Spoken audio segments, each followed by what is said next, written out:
time.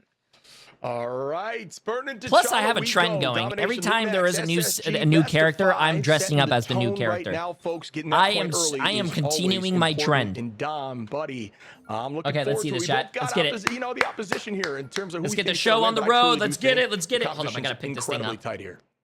Yeah, for sure. And I think that the difference of opinions are everything's still changing, I guess. Like, because of the ban phase, because it's so targeted, and also, you know, it's tough to figure out the meta if you do well in scrims, and it's taken weeks to even improve. I mean, the Mantis is becoming a lot more of a priority for both these squads. We already see, like, we're not even going for the Protect of the Gambit after the double Elsa ban. They want the Mantis. They want to play these comps around it. And I guess that makes sense because of, like, the fact that you're playing the Phoenix and stuff, and people like to play Mantis Phoenix around that specific lineup. And for LUNEX, it looks like they want the one-sided Gambit mismatch. Yo, Short Stack, appreciate the massive new tier 1 sub, my friend. How you doing? We have seen success with it. And so Tiger, appreciate the massive 3 months. This looks immediately. And in Dom, a damage boost, not only, guys, does it enable really strong compositions, like in triple backline comps, but it gives you ult quick. And ult quick enables you to win fights fast, get point early. That's kind of the idea of Mantis as a whole, and why Mantis has always been so strong in the meta, at least at this level. But they were floating that rogue ban next, and that's something I don't think is a bad idea against LUNEX. They've proven they can run that rogue, and there it is.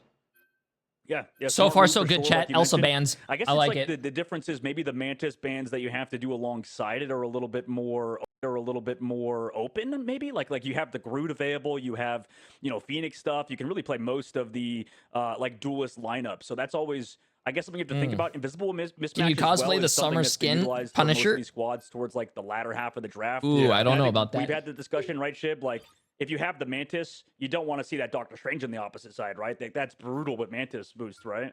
Yeah, I mean, Strange is obviously great, but yeah, and also the Invis. But again, Strange is in this meta, the reason he's so strong is just there's not a lot of shields being run. There's not a lot of Magnetos to shut down that ultimate. You kind of get free reign with the Eye, and Eye of Agamotto is a massive ult in the right hands, right? Especially, you know, if you're not able to have, the Gambit on your team, for that CC cleanse, like, he's just kind of taking a forward jump in the meta. Oh, yo, what's up, No David Jarget? Cosplaying on behalf of I don't even think early on in this Wait, life is too short to let other people team stop you from having fun and shown up. It's true. Also, yeah, I saw I guess like maybe like going back to when there was that interview with the team that beat we lost in the group stages as well. Like they were like, we just had to ban out the Kendrick Doctor Strange, and then we started winning every game, right? So I feel like after that, at least for us, that opened definitely our eyes to that. But what day this is going to be interesting shit, because this is a change up, I think, in terms of just prioritizing that Mantis away from the Gambit. And we get to finally kind of learn, right? Like, I feel like there's so many strong strategists right now that it really is tough to decide, even like those thin margins, if they're worth trading off, trying to go for an early Gambit. Just let me know what day, and then I'm with you. This is going to be a fun thing to kind of learn together. Probably if it lines up. If it is more worth it to keep the Mantis around. So I'm looking forward to seeing how it shakes out here in a moment. You can see the bans, folks, on the top left. Those are going to be the bans that are against that specific team. Those are I'm going to keep doing it, bro. JK Exotics. Trust me, every new character that comes out, I am cosplaying. Your team is out of the I'm liking it, bro. I'm liking it. Setting the tone a little bit here. So you want to make sure you lock in right now. This is your moment on the big stage. Okay, let's see this. To it, buddy. Here we go. All right, kicking off first map on Domination. And also, since it is that, I guess we'll talk about it later, but it is a first to 3. And, you know, obviously Domination first. You have to decide between Combo and Convergence after this one. But that is in the far future. Starting off for Space Station Gaming, should we get to see Nectar and Doomed finally pairing alongside that Psylocke and Daredevil combination for LUNEX, though? They went for that Invisible Woman again, and are going for that counter dive style with the Thing and triple Vanguard. Yeah, I think Thing is really strong in the meta, but it just hasn't seen a lot of success in terms of numbers and percentage of win, which I'm surprised about. I just think there's so much movement right now in the game. It's difficult to burn a lot of your cooldowns to stay on top of those that you're trying to shut down with the Yancey Street, obviously, with the grounding ability. But, you know, Jeff has struggled a bit, but then yesterday we saw some insane Jeff faults that kind of shut down kind of what we were thinking. As you can see now, Month on the high ground, spraying through the enemies into the team is always a smart play. Silent Blaze gets deleted here by Nectar off the rip. Regis finds one and Doomed another. Make it 2 now, Doomed. This is not looking like the space station that we saw yesterday, chat. Quick fight, just collapse onto the back line. Mass man, appreciate the massive prime sub. Welcome. Comps being solid, but have turned into sort of. This is not looking like the space station team that we saw yesterday. At least if you don't have that Rogue Gambit sort of style. Now they switch over. Shib, it looks like they're going to the Venom dive composition alongside a triple backline strategy. Yeah, it gets dicey when you switch a little later on in the matchup, obviously losing that alt charge percentage, but, you know, early like that, it's not a bad call, and, you know, that if he's very comfortable on the Venom, so I'm going to see what that looks like as we start up our second fight here. But that was a quick, decided W there on point 1 for SSG. Silent Blaze says, all right, let's change that up quickly, though. Goodbye, Doomed, as Doomed was pivotal. Shib sounds a lot better today than he did yesterday. You had just, you know, gassed up a little bit prior to this game. When they get the Venom team up too, compared to Space Station, who are not running the Venom, so the Jeff maybe doesn't have as strong a healing output as he could. Otherwise, Tones drops out the ultimate, the Banhammer to the backside, also takes down Nectar towards that left angle. I mean, Nectar stayed for a little bit too long. Also, Blurgout ran over, kind of all snowballed after that first pick. Yeah, Tones makes me want to throw up a little bit with how nasty he is on this hero. This is honestly always been Tones was insane yesterday on tank, so hopefully he brings that. Hopefully he brings that. No, this is the first game of NA. Coming to them later on in Ignite. Not going to be present right now. The stuff you see in client is not there today. Again, I think he's a must play. As we see now, the engagement from Redis finds one there off the back of the Raging Royal Flush. Will there be more? The Itch Jeff goes down. It looks like there was a decent kite, not many fall. I mean, Nectar unfortunately having to deal Daredevil with trying to take a 1v1 with a Psylocke? 24/7, whereas, you know, his own Daredevil obviously doesn't have a Psylocke to have to worry about. Regardless, still controlling the point is the side of LUNEX. They're heavily kind of surrounded. Space Station trying to buy some sort of flank angles, and it looks like they do have Daredevil set up in the back line with Doom. That's why we have air purifiers. This fight diving deep with this Luna Snow dance floor, which they started off early, so maybe with some damage they can get something going, they can stall the fight for longer, but regardless, LUNEX sit in a good position in terms of strategic advantage. Iffy committing with the feast as well. Out goes the Soul Resurgence from Tico. Ends now. Fidel, the dance floor goes down. Out goes a huge ultimate from Nectar as Doomed and Fidel are going to clean up a few. Make that another as Doomed takes out Tico. Once again, SSG being a little bit patient there, waiting out some of those ultimates and then hard committing, but they did commit a ton. I like this so far. I like this. I like this. Going back and forth, back and forth. See in a moment here as they set up our next fight. 53 to 69%. Oh, you got Bobo coming on the board right now. I'm just kind of surprised that, you know, I guess maybe the damage output was too crazy, but that Silent Blaze didn't pop the ult in the last fight. Regardless, like you said, they do have that ult a little bit more open of a point. We'll see what happens for SSG, because like you said, they have no ultimates building up towards that Jeff ult soon. I forgot to watch my interview yesterday. I really want to watch that again. In these early fights, they've been able to track down Nectar, but he's playing a lot safer now, or they're playing a lot safer now, which is enabling they pulled up the side of SSG. Yeah, a lot of teams will like to use Jeff in a defensive manner when the team comes and says, wow, and that was a huge pick there from Blur on the Silent Blaze as we're talking about it, right? With that ult still. Here's the problem. Like, I like Silent Blaze on the White Fox and stuff, but specifically when we see them on the Jeff, it's just kind of like odd. Like, I feel like they played well in the first fights we saw, but now we've just held Jeff ult twice, 2 fights in a row, and I can't help but feel bad for them at this point because the portal's going to come now, but will it be too late? And that's a huge pick in the neutral there from Nectar on a Iffy. But does a good job stalling point there with Venom, and I'm with you. I think you needed to commit that ult earlier here as Redis dives towards backline, tries to find one. Goodbye, Fidel. And now LUNEX going to be up a number so far. The Itch Chef goes down. Will this one land? Nectar able to dodge that in that moment? I don't believe it does, and that's going to be a quick delete. Yeah, sorry, Shib. That's brutal. That is going to be fight ending. I mean, just after that, no more portal. Everybody comes back. You use the Jeff ult late to no avail. I mean, there's a lot of pressure on you for sure. That's maybe why. Maybe you could hold on for a little bit longer. You have the Devil ult from Doom, though, to help secure Redis towards the point, and everybody else tries to funnel in, maybe build ults up. They could stall for a little bit longer, but they don't have strat ults. Maybe the Mantis ult coming up soon could save them. Venom running on the walls is a little cockroach that you just keep, you're trying to hit with a shoe, and it just doesn't work. And it was. I'm with you. I just don't think these last few fights have gone the way of Silent Blaze. And there's some commitment now from Tico. Out goes that Soul Resurgence. Team's going to stay healthy on point, trying to buy time. 99 to 94, folks. OT ticking down. They've got to stay on it. Even off for a moment will lose them this map. A pick comes through. A few are going to fall as Fidel takes out Redis, and that's 2 numbers up now. And they're still holding on, though, somehow on this point. Nectar with some good positioning. Goodbye, Tones. OT should tick down in a moment here as everyone falls. It does. SSG find the first map. Hey. I mean, that was close. I think despite the number of mistakes LUNEX were making, the target focus seems to be good. I think all of that is on the right page. Like the fact that it was 99 to basically 99 off of all of that is very impressive. So they can come back maybe on Warrior Falls. For SSG, they kind of need to focus on their target focus a bit, Shib. Like, I feel like, you know, they're not, like you mentioned, these fights are lasting a lot longer than you would think, and maybe that's because they don't have that Phoenix that they used to run alongside the Daredevil. But regardless, I think if they hone up their target focus, they could close this out 2-0. For LUNEX, though, obviously you just can't make the same Stratus ult mistakes that they did. Yeah, and it's tricky too when you're running the Jeff. Nectar makes Psylocke look so simple till I try her in my ranked games. Oh my god, I've been playing a lot more Psylocke actually recently. Psylocke has been a lot of fun. You do have Nectar's ultimate, which is well, strong. Nectar is one of the best Psylocks out there. So as well, Doom with that baton throw, it's another auto locking ability that causes. Yeah, he's really good on it. Just tries to escape and fin, and you know that kind of stuff makes it just so tricky. That's why they're finding a lot of success in shutting that stuff down right now on the side of SSG. Now we're gonna see what the fight looks like.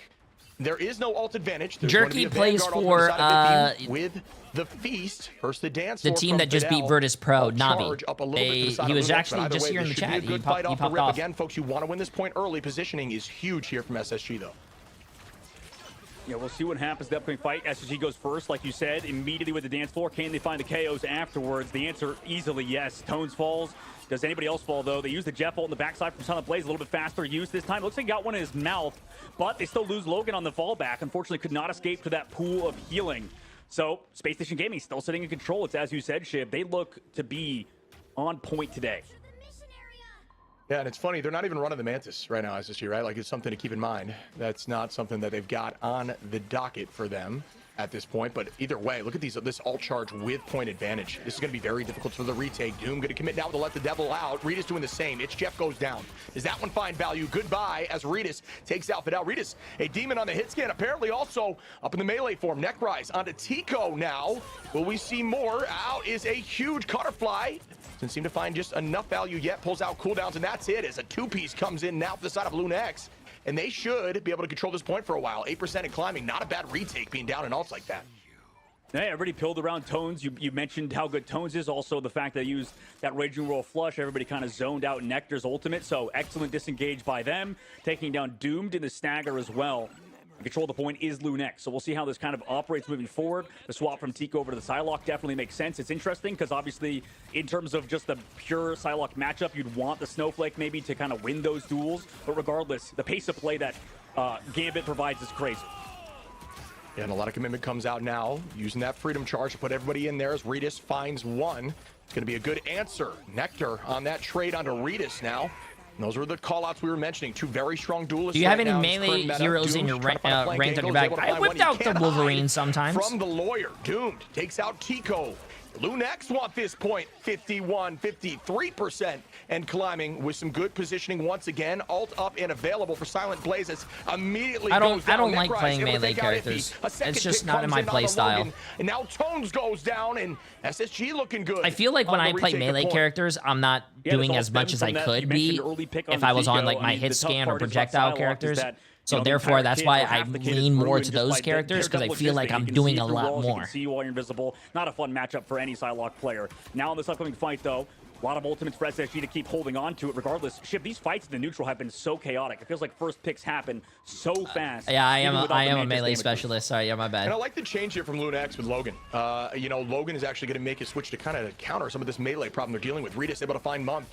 And that's going to be a good start for their side of LUNEX who want the retake. Almost even on percentage once again. These teams are duking it out. Bro, how does a Daredevil live that? Wow, okay. Or excuse me, finds Doomed who goes down. And the chase comes out here from Blur. He's going to try to stagger a few on this retake of point.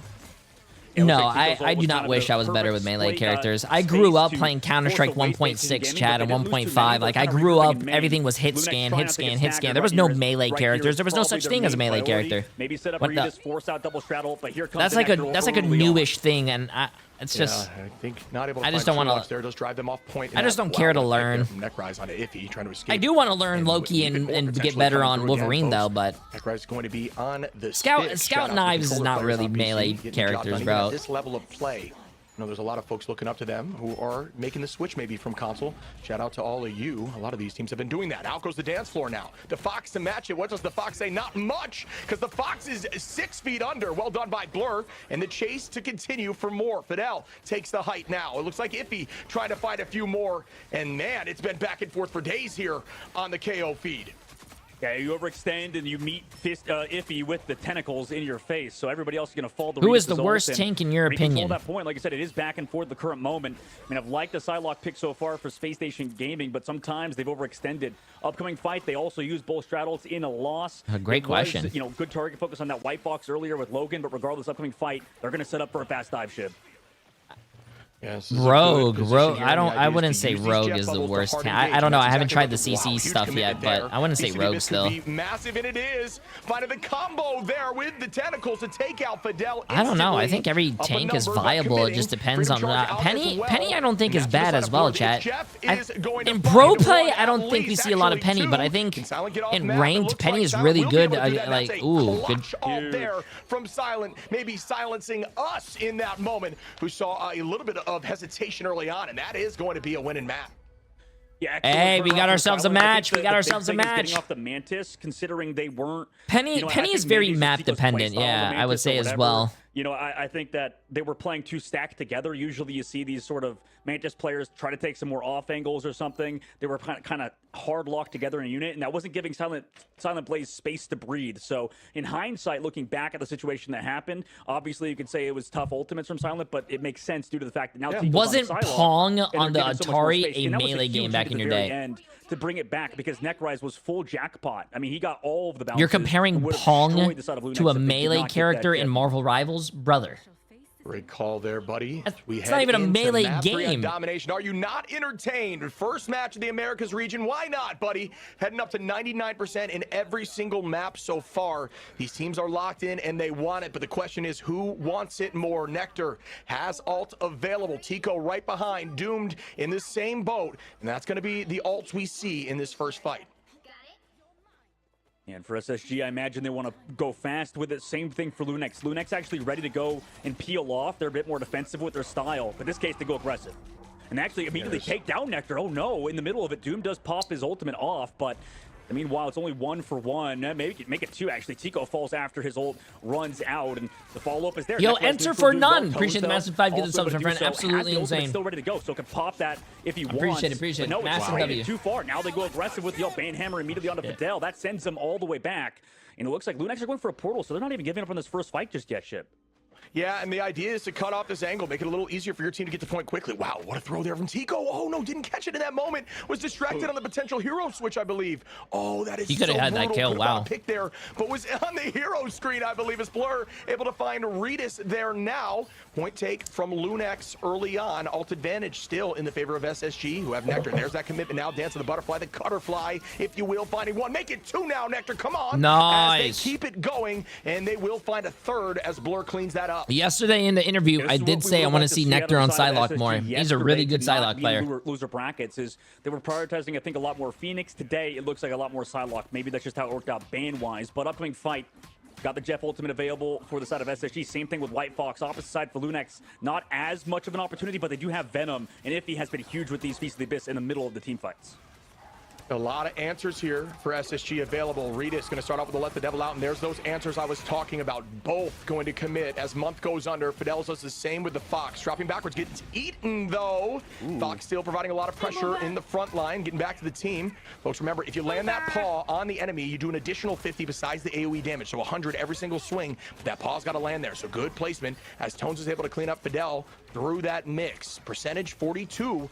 For the side of SSG, 19 for LUNEX. Who do you think is going to win this round? This time. Both teams are really good, man. I don't know. Both teams are going back and forth. A little more patient. There's that commitment. Wow. This is a great teleport by Space Station Gaming as well to stall the point and get a little bit more percentage. But it's like you said, Shiv, just building up that time bank, slowly dwindling down the potential retake from the side of LUNEX, but eventually give it up.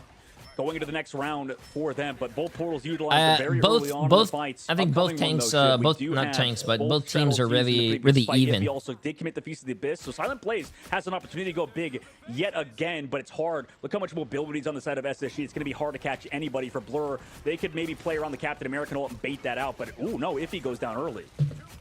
And it didn't work for him there, but the idea was to switch Strange to hold on to point. And that's why, you know, sometimes teams elect to not run Strange where they have that option if they ever want to hold on. Blur able to dodge right there on the edge, Chef, and that cleanup does not come through. Looked so close to making that happen, but it does not happen. Nectar on point, able to take out Tones. Do I see a second now with some insane tracking?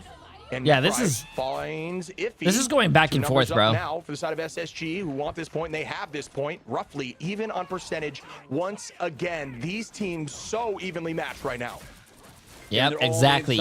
Very evenly matched. Control. Logan pops the ultimate. They're down 2 in that fight, but it doesn't matter. Regis comes back, takes down Fidel. They're able to kind of push in. Nectar comes out with the ultimate after the White Fox ult is over, but it's actually still going on a little bit. Also, huge shots from Iffy, by the way. Just pretty much one-tap Necroise. That was some beautiful tracking. So good.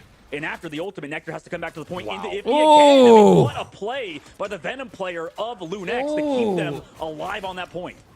If he's been known for the Venom, and finally gets to showcase that now on this map. This is very much a Venom map with a lot of height and different angles to take and swing away potential. That, like I said, Chad, it's going back and forth right now. Natural cover that you can hide behind. So playing super clean. You can see the tracking there, and you can see the percentage though, folks. SSG at 95. Now their job is to try to get an ultimate fight. What that means is they're going to build ults as much as possible and try to commit heavy in one fight to win this. Portal should be back for both sides. I'm not sure if the 3 minutes has fully committed or has gone through. I don't believe, actually, that SSG will have a portal because Nectar did it just a little bit too late. We'll see what happens here in a moment. Iffy with a nice pick, though. Yeah, I mean, Nectar and the Daredevil, or sorry, Deadpool on the opposite side having to play back. I mean, once that taunt was used, Necroise was an easy target to dive, and Nectar double dash towards main, didn't have cooldowns to escape. Now we have the White Fox ult in an awkward situation for SSG, who has to touch the point because LUNEX are in control. Silent Blaze with an ult again. Could be huge like they were in the previous round. Does this actually might go to LUNEX as well, so it's 1-by-1 for SSG, who don't have the portal either, I believe, from earlier. So LUNEX looked like they want to close out at the moment. Silent Blaze did get an eat, has turned around. Oh my God, bro! Hey, map number 1 goes LUNEX's way.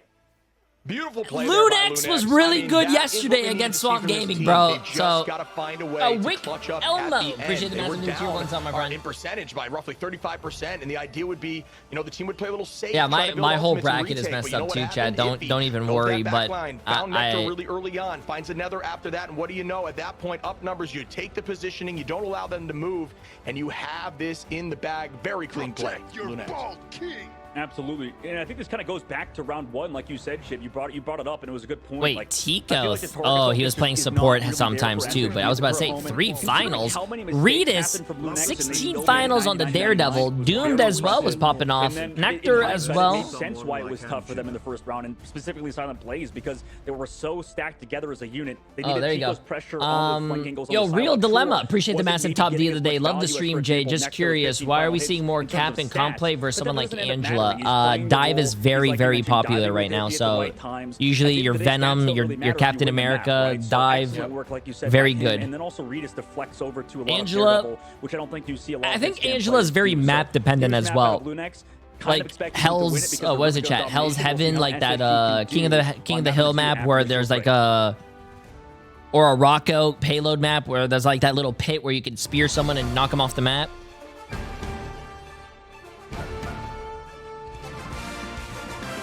Yeah, I think it's very map dependent, but Captain America is really strong. He's good at dive, good survivability, and not only is it that you're good at dive, your ult is like another support ult, so it's really good. That thing is very strong in smell, but I like it. Nice. Oh, goddamn dare, brother. Would you say that Angela is good rank for Plat? I would say so, right? I don't think Plat players look up, so I think it's a double-edged sword. Plat players, I think in lower ranks or just lower ranks in general, they don't look up, so in Angela flying, no one's going to hear you or even turn around. But that goes exactly for your teammates as well, so if you're low health, don't expect to get healed because I don't think your teammates are going to look up.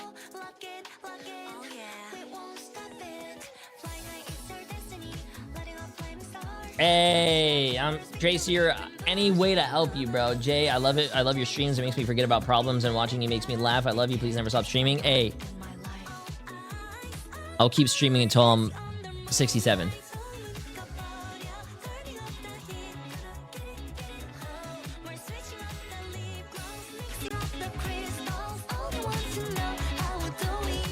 Jay, go watch your tourney.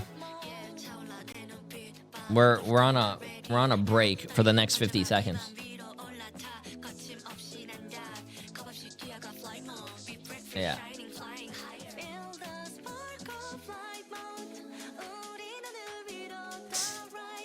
React harder? Oh, okay.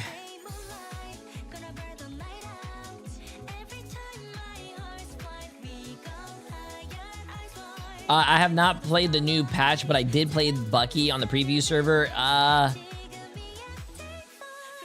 He has a different play style. He definitely has a different play style. That's very loud.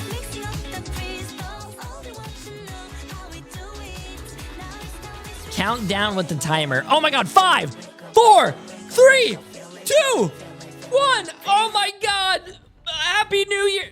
How are you doing on Salt to Salt? LUNEX is up in this series 1-0, and I think it was fantastic what we saw there from LUNEX, guys. They made the right adaptations, right? After round 1, after they went down, they knew that they had to get off that Mantis. Like, they just didn't get the value they wanted from it. And also, it put grown-ass man, by the way. Fuck yeah, bro. Grown-ass man that's happy. You should try it sometime. So much better. Pretty fun. Them. So I love to see those compositional adaptations from LUNEX. Being sad is overrated, chat. Just be happy. Like them as well, switching off the, I'm good. How are you? I am doing fantastic. How are you, Saul? I haven't seen you. I haven't seen you, man. Gambit players are just staying alive, playing your life. If it's a full dive comp, you have to switch to more mobile characters to live, and Logan did it. Switch to the White Fox, it's kind of a unsung hero too in that series, in that matchup. But I think we are in for a really good series. Bro, I just like LUNEX's best map type, and for SSG, like Shibin, like you guys saw, like bro just counted down and someone is mad. WTF? Oh yeah, bro. It's just you can't make everyone happy. Yeah, it's just, I don't know, man.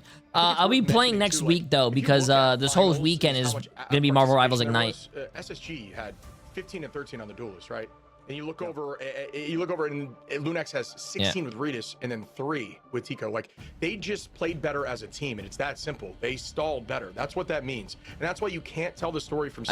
I got you. Appreciate it. You should try out that new game with me and Chocolate. Actually, Winrose is a fun game, bro. On that point, with maybe Iffy on the Venom, and just stall. Have the team go down around him. Buy time. Allow the strategist to get there. Heal hey, K-Cat, appreciate it. Me and my man love watching you. Keep it up. W. Salt for 72 months. Yeah, what? He subbed with Prime. Appreciate it. Wow.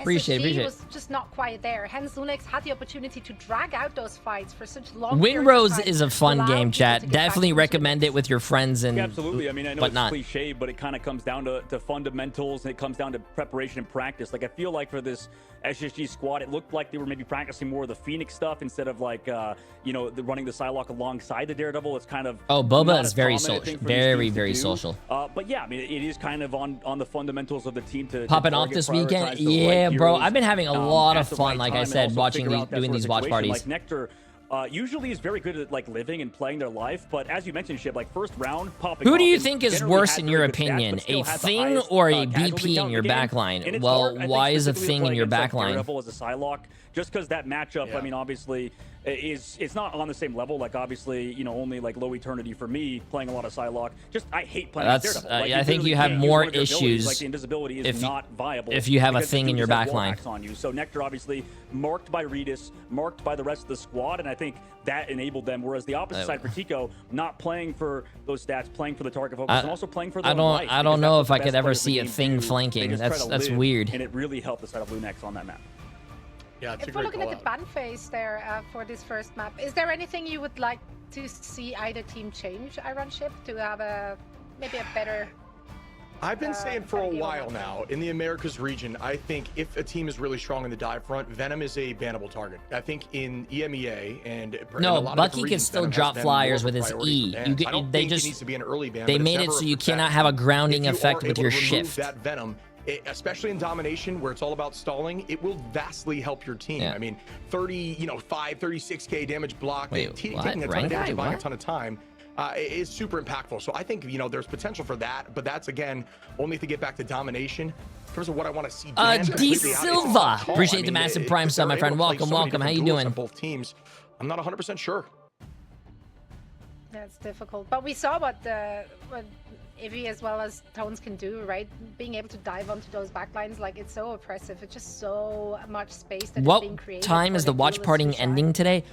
Yeah, and I don't think they need to ban the Gambit either, right, bro? It might be another 16-hour stream, bro. Even when it's through, elected to play it, which was kind of surprising. EMEA took 8 hours, so like that these teams aren't NA might also take 8 hours. Necessarily, and this is kind of like goes back to one of my original points. Like, I feel like, first of all strategists in this game are very good. Like they're all solid. Like, if you compare the worst strategist to like a mid-tier duelist, like, for example, if you take Rocket Raccoon versus Iron Fist, you know, like, I feel like we would all agree that Rocket Raccoon is probably way higher than Iron Fist in that sort of tier list. In that regard, I feel like you should be able to give up on certain strong strategists just if it's not working, right? Like we saw out of Logan, like we saw out of the Mantis swap. You have to kind of make these pivots that a lot of the top teams don't make these pivots when they probably should. And I like that both of these teams are adapting on the fly. Absolutely. Now, of course, the next map is SSG's map pick, as they are down in the series, and they chose to go to Central Park, if I saw that correctly. So a Convergence is what we're going to get. Let's get it. They do have I think EMEA starts at 3 p.m. Europe time. That's great. 3 p.m. With the caveat that it is a small sample size. We only really saw him play it like, what, twice or so, that map type. So, yeah, take that for what it is. Alas, what do we want to see them busting out on Convergence? Well, when it comes to Central Park, right, it's difficult because I am so curious if viewer number drops when streamers watch tournaments. I find them boring unless streamers playing. I don't think so. I love doing watch parties. I think our watch parties do actually better than our normal gameplay. This one is for everything, right? They're fighting. Also, it depends on who you're asking. There's a guy who does. All right. I don't play Valorant, but what's the guy's name, chat? When he does watch parties, he gets like insane fucking numbers. It absolutely can be played. You can see what they're floating right now, and I'm gonna be honest, Tarek, take Tarek for an example. I think when he does watch parties, he goes over like 100,000 viewers. But when he does normal streams, he's still a big streamer. He gets like 20K, but the exact same story we would expect. Yeah, bro, those watch parties are insane. The Gambit may not be worth it, but I think about it now, and you get a lot more success with those ultimates, with those royal flushes on Convergence, and outside of just Domination and Convoy, just because it's all about pressing W and moving forward and finding that back line.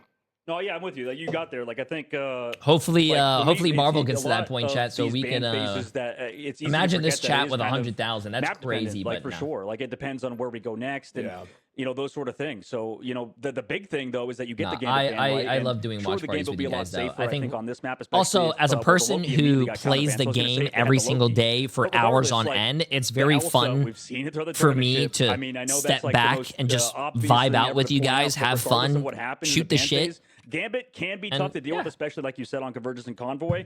But still, I'm kind of glad that my chat isn't 100,000 viewers. I think it would be really awesome to have as a streamer. I don't what streamer doesn't want 100,000 viewers, right? But at the same time, when it gets that big, you can't really have these one-on-one interactions and whatnot. So on this map, yo, J Hat, appreciate the dono, my friend. We had another first point hold. Yeah, don't do that. Like, inevitably, it came through at the very end for like Shikigami and stuff, but we've seen teams play like Torch stuff, like Torch drone stuff. Like, you can make those comps work if you play it well. And well, there we go. We have the Ultron on the opposite side to help. Hey, appreciate it, dude. These are great to watch. Appreciate it. Yeah, appreciate you guys being here. It's a lot of fun, bro. Just due to the pillars. I just get to sit here, talk with you guys. Natural cover around folks, and if you're trying, I'm like a Twitch chatter, and we get the Twitch chat together, bro. Like, despite what position you're playing, you want to have when someone makes a mistake on their ult, we're like, this is one of those maps that on defense, Ultron can do that. Someone makes a good play, bro. Like, oh, it's fun. Success here. We've seen it in the past from other teams, including 100 Thieves,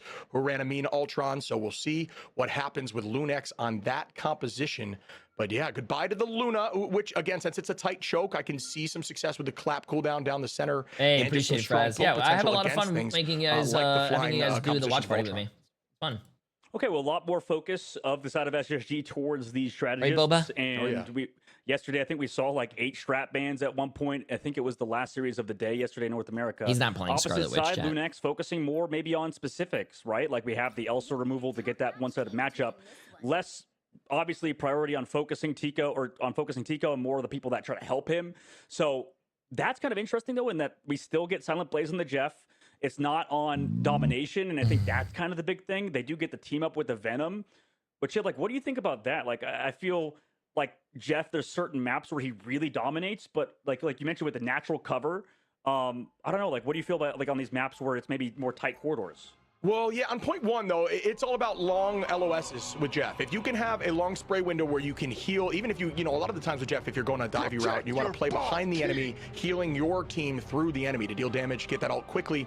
But in a map like this, there is long, straight alleyways that if you do want to run the Jeff, you can play behind your team. But it looks like that conversation was being had as we're talking and the switch comes through. But you can play and farm out pretty quickly when you're able to just essentially spray forward and they really can't move to avoid you. But, you know, that conversation again has been changed now as Silent Place has switched over to Cloak and Dagger. We literally glossed over because I don't think we've seen this throughout the tournament. I mean, I don't remember if we saw the Luna Snowband came out as well as we enter Central Park.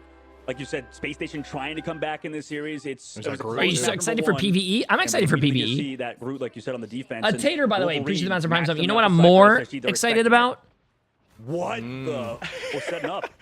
What a rollout there. Beautiful. What Still an has insane the rollout. jump from Holy Rocket, shit. so I'm let's see more a excited huge about kidnap custom opportunity here games. with that barrel Please lead. let us have custom Actually, games. you know, just kind of waiting now, biding more time.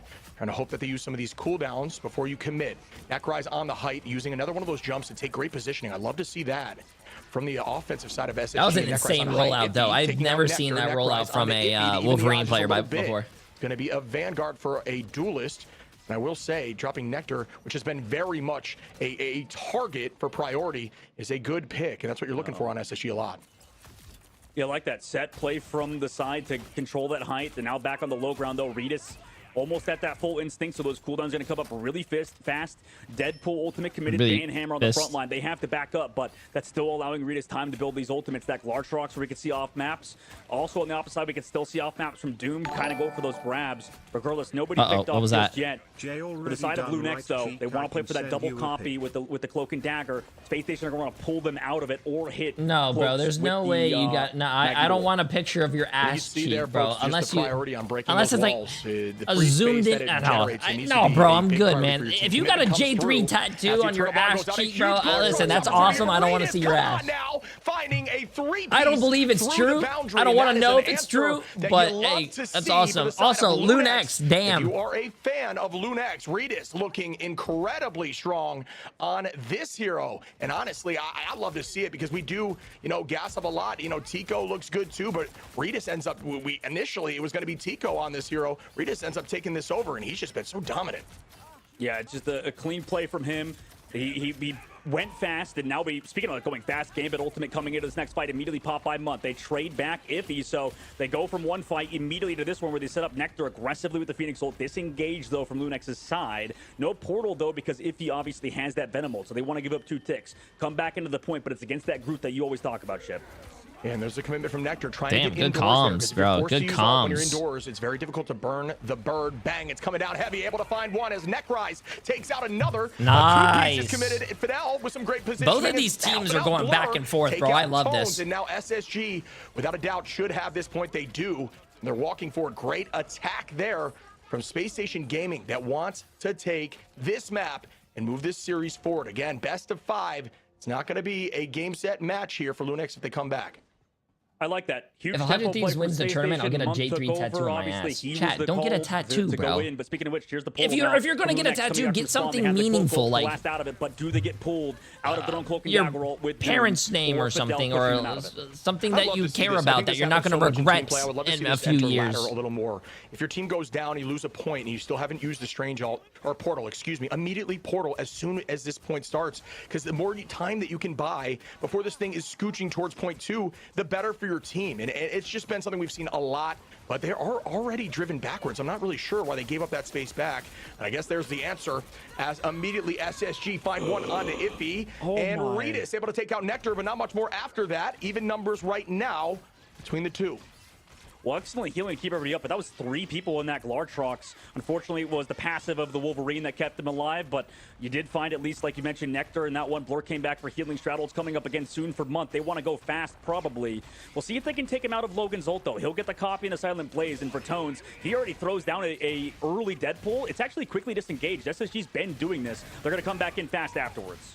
That was a huge ult. And they are starting now as Month goes in with. Oh, I don't think they're ultimate getting any commitment, gets value with answered that, though. Back from Silent Blaze with that Eternal Bond. Seeing a lot more Cloak and Dagger over these few days. Logan taking out Blur, committing on top of that all as well. Excuse me, it was actually Logan copying up Silent there. And typically when you do see Cloak, it's when your Loki is on the table as well. You're farming ult incredibly quickly, and you can actually use it offensively and tend to lead fights with Ultimate and try to drive the pressure. Holy shit, I hope you're safe. I had to take shower. I had to take shelter from a tornado. Oh my god, that's scary. That trade. Tico on the month. Iffy is going to find Necrise, traded back from Nectar. You know, a lot of people say they hate Florida because of hurricanes, but at least when a hurricane's coming, you know in advance, weeks in advance. But tornadoes, bro, tornadoes, you don't have a lot of time to, like, you know, prepare for, or if any time at all, or like your earthquakes. Obviously has, you know, these straight sidelines to kind of work off. Yeah, man, that's the. Don't get me wrong, hurricanes are still strong, but I mean that's scary. But yeah, but at least you don't have to worry about Daredevil. Be safe, be safe. Scouting out your positioning. Here, wait, Doom whip for an ult in the spawn by himself. I hate Florida because everything's always wet. Oh, I'm sorry. The play was probably there. My Maybe fault. look more obvious from his POV, but still, regardless, kind of funny to see if he at least trades it back. That meteor was just soaked by that. There goes Bubba. That was kind of nasty if it was an intentional land on a moving Venom. Redis gonna find two, though. Just so strong here on that mismatched Elsa, like he talked about. They do not want to give Redis a hero like this who's been shining. Yeah, and he's been so smart with it. Like, I think compared to other Elsas, he pulls that trigger really fast. Obviously, it's going to be hard to hit multiple Elsa ults in a row against the side of SSG, but we'll see if he does it. Yeah, setting up for it right now. Engagement on height here as we see Tico with some good tracking. Ooh. Finds Doomed.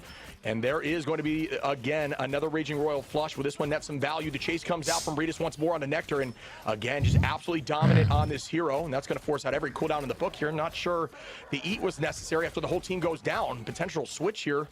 I don't know what the idea there was. I'm not sure if I agree with that from the side of Blur. Yeah, it seemed like SSG, at least Doom specifically, looked a little bit more comfortable on that Daredevil. Now today on the Star-Lord. I have never experienced a tornado, but hurricanes, I've lived through hurricanes before. Maybe in terms of the Gambit comp specifically, I think as a new homeowner, I'm scared of hurricanes because I don't want any damage. I don't know if anyone here owns a home, rents a home or something, but repairing something costs a lot of money. Quickly with that portal, Necrise finds one. Out goes the bond once more. The boundary to match. Just going to be stalling for the moment. And a huge opportunity here from Tico, trying to start the Cutterfly, but it's going to be on the Vanguard front line. Won't do too much now for LUNEX, but they still have great positioning. Wow, Iffy, the timing of that was absolutely beautiful. 100 HP in a dream, but what do you know? Presses Ian has 1 billion HP, drops back now onto Crystal, stays healthy as Necrise finds Tico. The trade comes back from Tones onto Necrise, though. And once more, numbers roughly even. Month going to commit now with a Raging Royal flush, and SSG wants to walk forward. The kite begins for LUNEX. Yeah, backing it up at the current moment. Overtime slowly ticking. They've got Doom's ultimate. No Magneto on the opposite side, but they can still play inside angles. We'll see if Doom sets up with a good ult. Meanwhile, Blur could follow up, but Iffy has been huge. This Feast of the Abyss could end Space Station Gaming in the second phase. Portal commitment, this time from SSG once again. 3 minutes. That's a very interesting portal. They kind of used that portal very early just for himself. Hey, it works. For SSG on a crucial target. Still biding more time, waiting for the strat line to get pushed in. Dude, people with really good tracking on controller are very impressive. Not because I don't use a controller. So seeing someone else do it is crazy. A crucial moment of healing as the whole team jumps on to the face. Oh my goodness, Tones. Silent Blaze with another, and now LUNEX are up in numbers. Make it a third as they look like they can close out and take this stall and hold. No way. And now Space Station Gaming. God, like you said, they did it. Oh. Job done. 102 meters is all SSG got. And there's a few things I think that we could take away. That's totally doable, though. I mean, like that is totally doable. I mean, he was a big factor. Totally in which they won that doable. fight. I mean, first of all, he hit the band hammer onto that Star-Lord. Star-Lord in the sky. Did get totally one, holdable, but also totally capable. The rest of that ultimate went down because of it. Got that trade. So Tones was kind of the setter of that. I think Redis made his first mistake almost on that. Elsa, like you said, he was trying to set up aggressively, maybe with that dive, but obviously got caught out. Maybe opened up the space for SSG. But dude, this like setup between Logan and Silent Blaze with the Cloak and Dagger, with the Loki, it feels like they've won every fight they have these two ults. They have not been pulled out of a single Eternal Bond from SSG.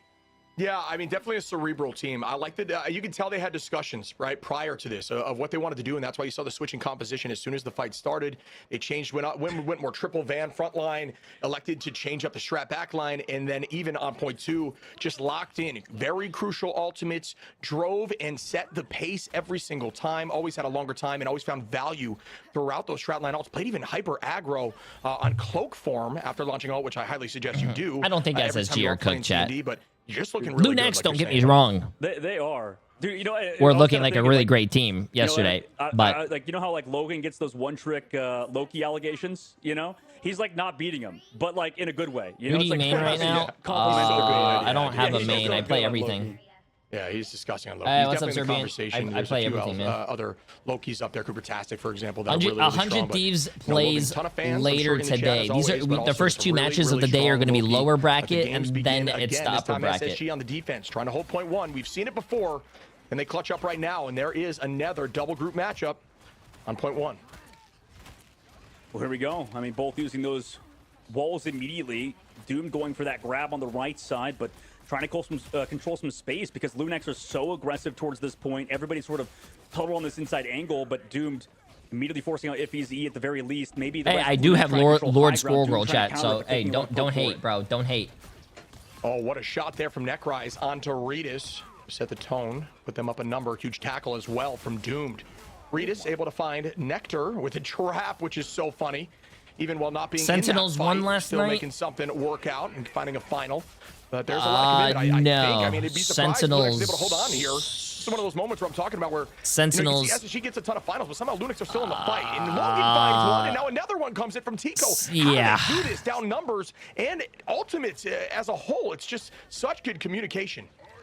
And they have to touch. Brutal pushes them. Watch, they're still on the point for the Gambit ult on the opposite side. And the cleanse Shib to get out of that Brutal. So they come back into the point. The Cloak ult helps sustain at least a few people who are here. But what a cleanse by the side of Month to keep them up in this. Doomed with the ultimate afterwards. The last stand to help follow through into Iffy. Tone's trying to trade it back on the opposite side. But it might be too little too late for the offense as LUNEX probably reset even with this portal coming out of SSG. Doomed, yep, like you're saying, finding Redis there. They do have the retake. Great work by SSG, but did have to commit a lot. They of did get 2 cooldowns ticks and out. That's portals actually to really get good. there. Ult advantage in their favor, but you know what? All is my Our most Mori feared is a content gonna be that creator now. Predator. You She can see does not play Redis professionally coming in anymore, right now, which is really waiting good. to Content creation is the way to go, Gartrox. chat. So this Hey, Gartrox don't get me is wrong. the If you want to play biggest pro, opponent you we've can seen play him in the pro. past. It's We'll very find out in a stressful, though. moment. You know, Necrise don't know has if you're ult going to get available, cut. Fidel If you with lose the a invisible game, boundary, then but you're again, like, the invisible you don't know if boundary the team's going to get struggles heavily into Apex disbanded. Predator.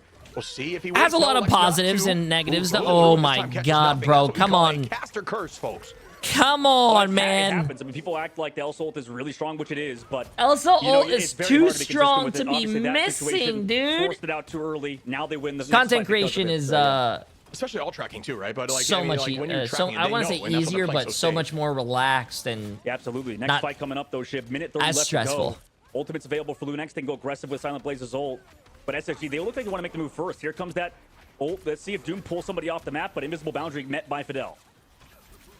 And here we go. Oh, Fidel's true. maintaining Yeah, his position. Sentinels Out in the goes game that made me boundary. bad because they had the same bans. Looking Yep. on his commits now. Yep. Banhammer works out as Fidel goes down. Goodbye to that boundary. Huge opportunity for an eye. Does that yes, it does convert as Doom finds one. Tico onto Necrise though. Crystals get committed now too. Everything getting launched out as Month. Starts out with a Raging Royal Flush. Doomed is going to find some value out of it. Month as well. And oh my goodness, right now, 51 seconds on. Redis trying to stop anyone from coming into the fight. I don't know that the portal's even available yet, if that was the idea. Here. Yeah, I'm not quite sure. He's going to pay for it and just kind of stagger there. Wait, that is crazy. I mean, maybe they would have lost the fight regardless. That is insane. I don't know. Like, Tico also, by the way, played that first fight smart a little bit. Also, because, someone like, was he asking waited to about get the health Angela. back, You do get a little bit of Angela. Yeah, that is an interesting, very aggressive play by Redis, who now swaps over to the Daredevil. So they want to go Do for a pro full players dive get paid discipline enough fight to shit live? against no ultimate? That's a great SSG. question, man. Maybe with a copy, they can play aggro. I don't know Here we what pro go players are again. getting paid, There is some ults being committed. but obviously it Out has goes to be that good if they're Vaughn. still doing it, And right? Iffy with the feast, but no one goes down. Not yet, as Blur does pay for it. All three go down. Redis, Tico, Iffy, Logan, Silent Blaze. Everybody getting a piece of the pie. Wow, Tones does as 7 well, and that might have seconds been the whole left. LUNEX. roster Hey, there. both of these They will get teams, this I think, point. are evenly matched, man. Not a bad hold, though, for SSG. I mean, this could be close in the second phase. Ultimates used. They used the Feast of the Abyss. They also used Copy. You and used to be also pro. Tico went aggressive. Me being Now pro swaps over 10 to the years Elsa, ago so and they being swapped pro the round today shit. are, I Redis think, the one on the completely Daredevil, different, Tico chat. onto that Elsa. Logan now over to that White Fox again. So trying to play their more mobile competition. J-Hat, appreciate the massive donut. Sent you a picture on Instagram. I appreciate you sending me something on Instagram, but I am not looking at your ass that you said you got a J3 tattoo on. Listen, I appreciate it, but I do not want you guys sending me ass photos, please. On to month again. Reedus with 3. I am not going to look at it. Here as Iffy and Logan clean up the rest, and that is why that switch was so crucial. Reedus can play it all.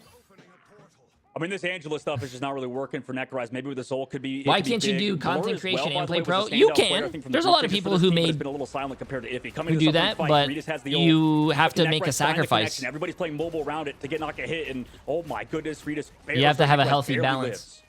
Yeah, I'm with you. I don't love the Angela right now in this current meta. It just seems to be struggling a bit at this level of play. A lot of commitment, though, from the side of Tones. Finding Fidel, that's a huge pick, who was at 80%. And you may be saying, man, they get lucky. They always seem to find those who are close to. I heard basic pay for pros is 6K a month, so I imagine big teams will be a lot more. Once more. I don't know where you heard that, but I don't think that's true, bro. And this switch is ever in their favor. That's going to be a. It depends on the game as well. And they are closing in with a minute left. But for Marvel Rivals, I don't think any pro player is getting 6K. From Necrise. Month is incredibly close, and same with Fidel. But seriously, like, where is my Angel in that fight? I remember Overwatch League was the thing, and the minimum payment that you could get for Overwatch League was like 50K a year. Or 60K a year. It was one of that. That's the minimum. Now, with the HGF from Silent Blaze, I like to use it to just take a backward angle, using that to hide through. Logan finding 2. Nectar onto Reedus. Iffy onto Blur. Logan again, and this might be it, folks. LUNEX shutting this down quickly, and they do. Another W here. Wow, dude. LUNEX, remember, I think LUNEX is one of the teams that had to grind through MRC to make it here, bro. Space Station Gaming didn't have to do that. They are a partnered org, and they are fumbling. They're fumbling the ball, chat.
Yeah.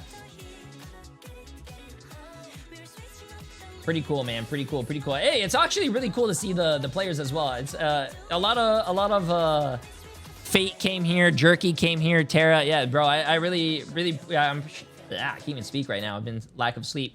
It's been cool seeing the pros come to the chat. LUNEX is on match. Can't even talk, bro. I'm on a lack of sleep. Elimination match against SSG. So this is where we ended last time around, right? It was a 2-0 victory for LUNEX. But now hey, whoa. SSG has to dig deep. Let's talk about how J3, you need to LUNEX shave got that little it done, 16-year-old mustache you got going. It's not like hey, SSG don't worry played, about it, bro. Like, woefully bad or anything, right? It was like little target fire that wasn't there. Maybe a few of the picks. Your were dad not says he quite likes my little with. mustache. I think it tickles him when I kiss him. To Angela that you just didn't really see the value in it right there. I was gonna say your mom, but then people will be like, "Oh, your mom jokes." I think just to like, I feel like when we saw EMEA, we saw these teams that were really good. It's obviously map dependent stuff, but I don't. What? Benzie, I don't know what you're saying, bro. That could be a. Do you think 100 Thieves can beat Swamp I like the Gaming? shout of Venom that you brought up earlier, Shib. If you want to go into that too, I think one of these decisions just has to be made to give them an edge. Yeah, man. I think, hey, chat, anything is possible. I honestly do think that the strat line of the side of Silent Blaze and Logan in that map particularly was a win condition for sure. But outside of that, I will say that the pressure that's applied from Tones and Iffy, they really, you know, outside of the group that's being played on point one, which they almost didn't push through point one, right? But once they go to their comfort picks after that, they have that Venom, that Van Pool. The backline is struggling to stay healthy. Like, it's not necessarily that they're going down a bunch of times, but they are constantly just playing their own life. They can't look forward. Do you think I could beat 100 kids? Yeah, probably, but you're not probably going to beat the jail sentence. Absolutely on the back line, 24/7, 11 finals there. You can't look forward to your own vanguards. Like Blur was 8-8 because he couldn't stay up. He couldn't provide enough pressure because no one was able to heal him because they're just constantly being dove on. Are you laughing really in the other room? To push through.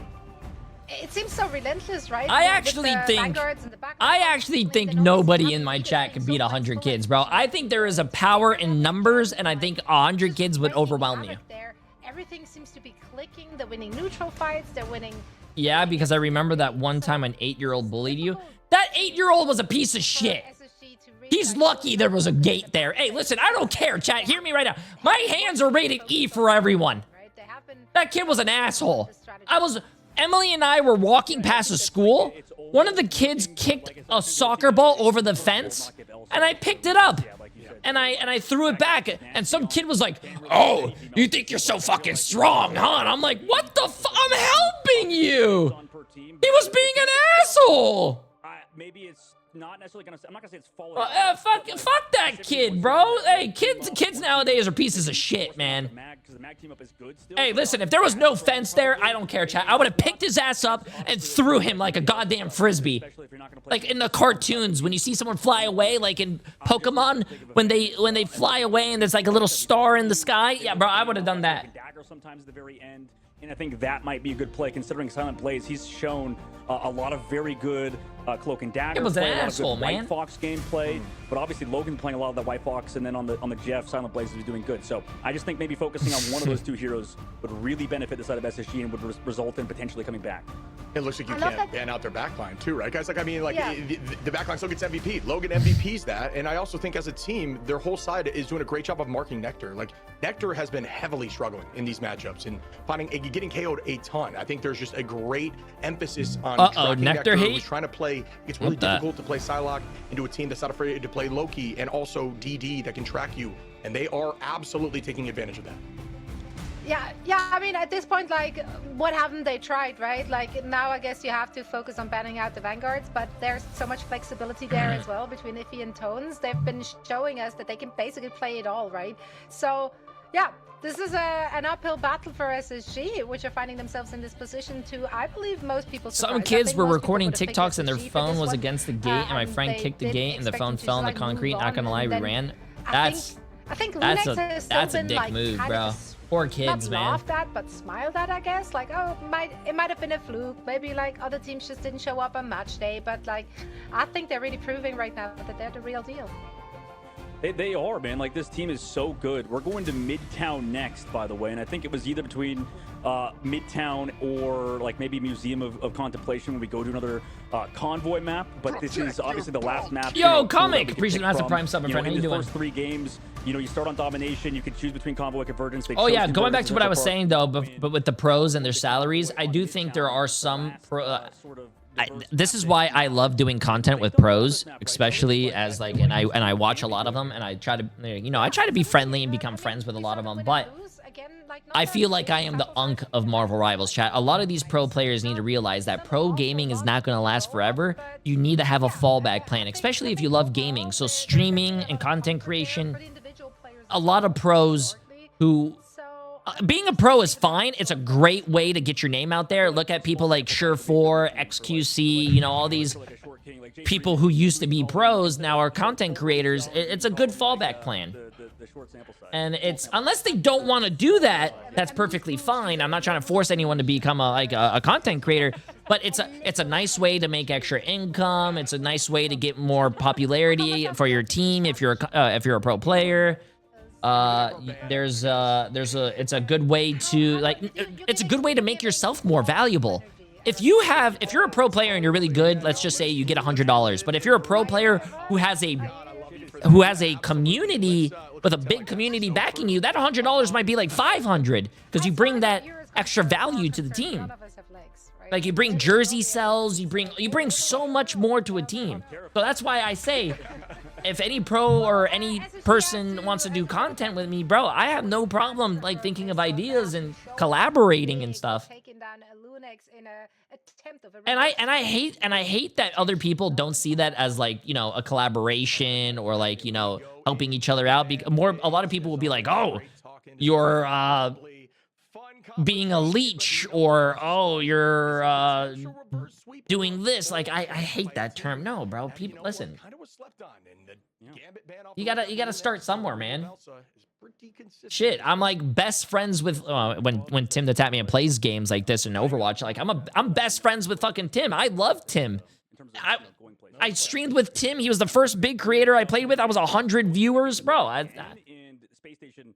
Actually, sorry, that's the change up. Never mind. Didn't LUNEX first ban Elsa last map? So SSG are the ones to play the Elsa on a more long range. If you're hard stuck plat, which is definitely like kind of what's cool about my content is I get the pro players to go against you guys in chat. So if you guys ever want to sign up against and do content, like I think it's a pretty cool bridge that we make.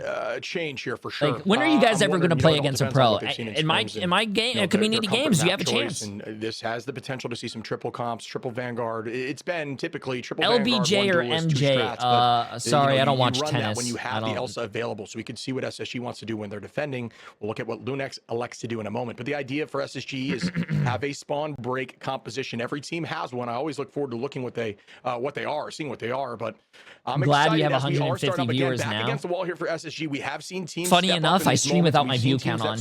And this is a good tip for a lot of content creators out there that you're starting. Great tip for you guys: don't turn on your viewership. I haven't looked at my viewership in years, bro. I could have 100 people. I could have 100,000.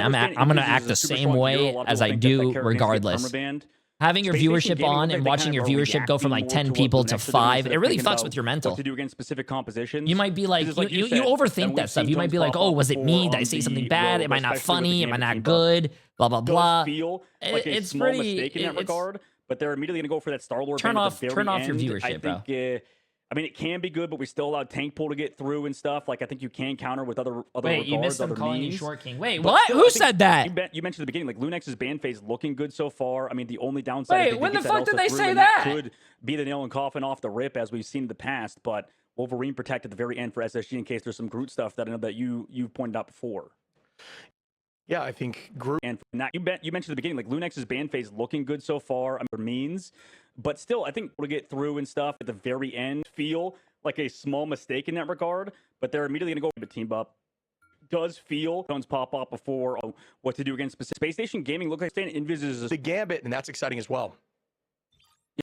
And they are going to be able to play that. After day one, we have seen what they all spawn defending, but see some trouble. Depends on first dominate, like kind of Elsa the change up. Never ban phase go. I think in terms of going places. None of us casters do. Got no problems with this at this point. And then the reverse sweep go in.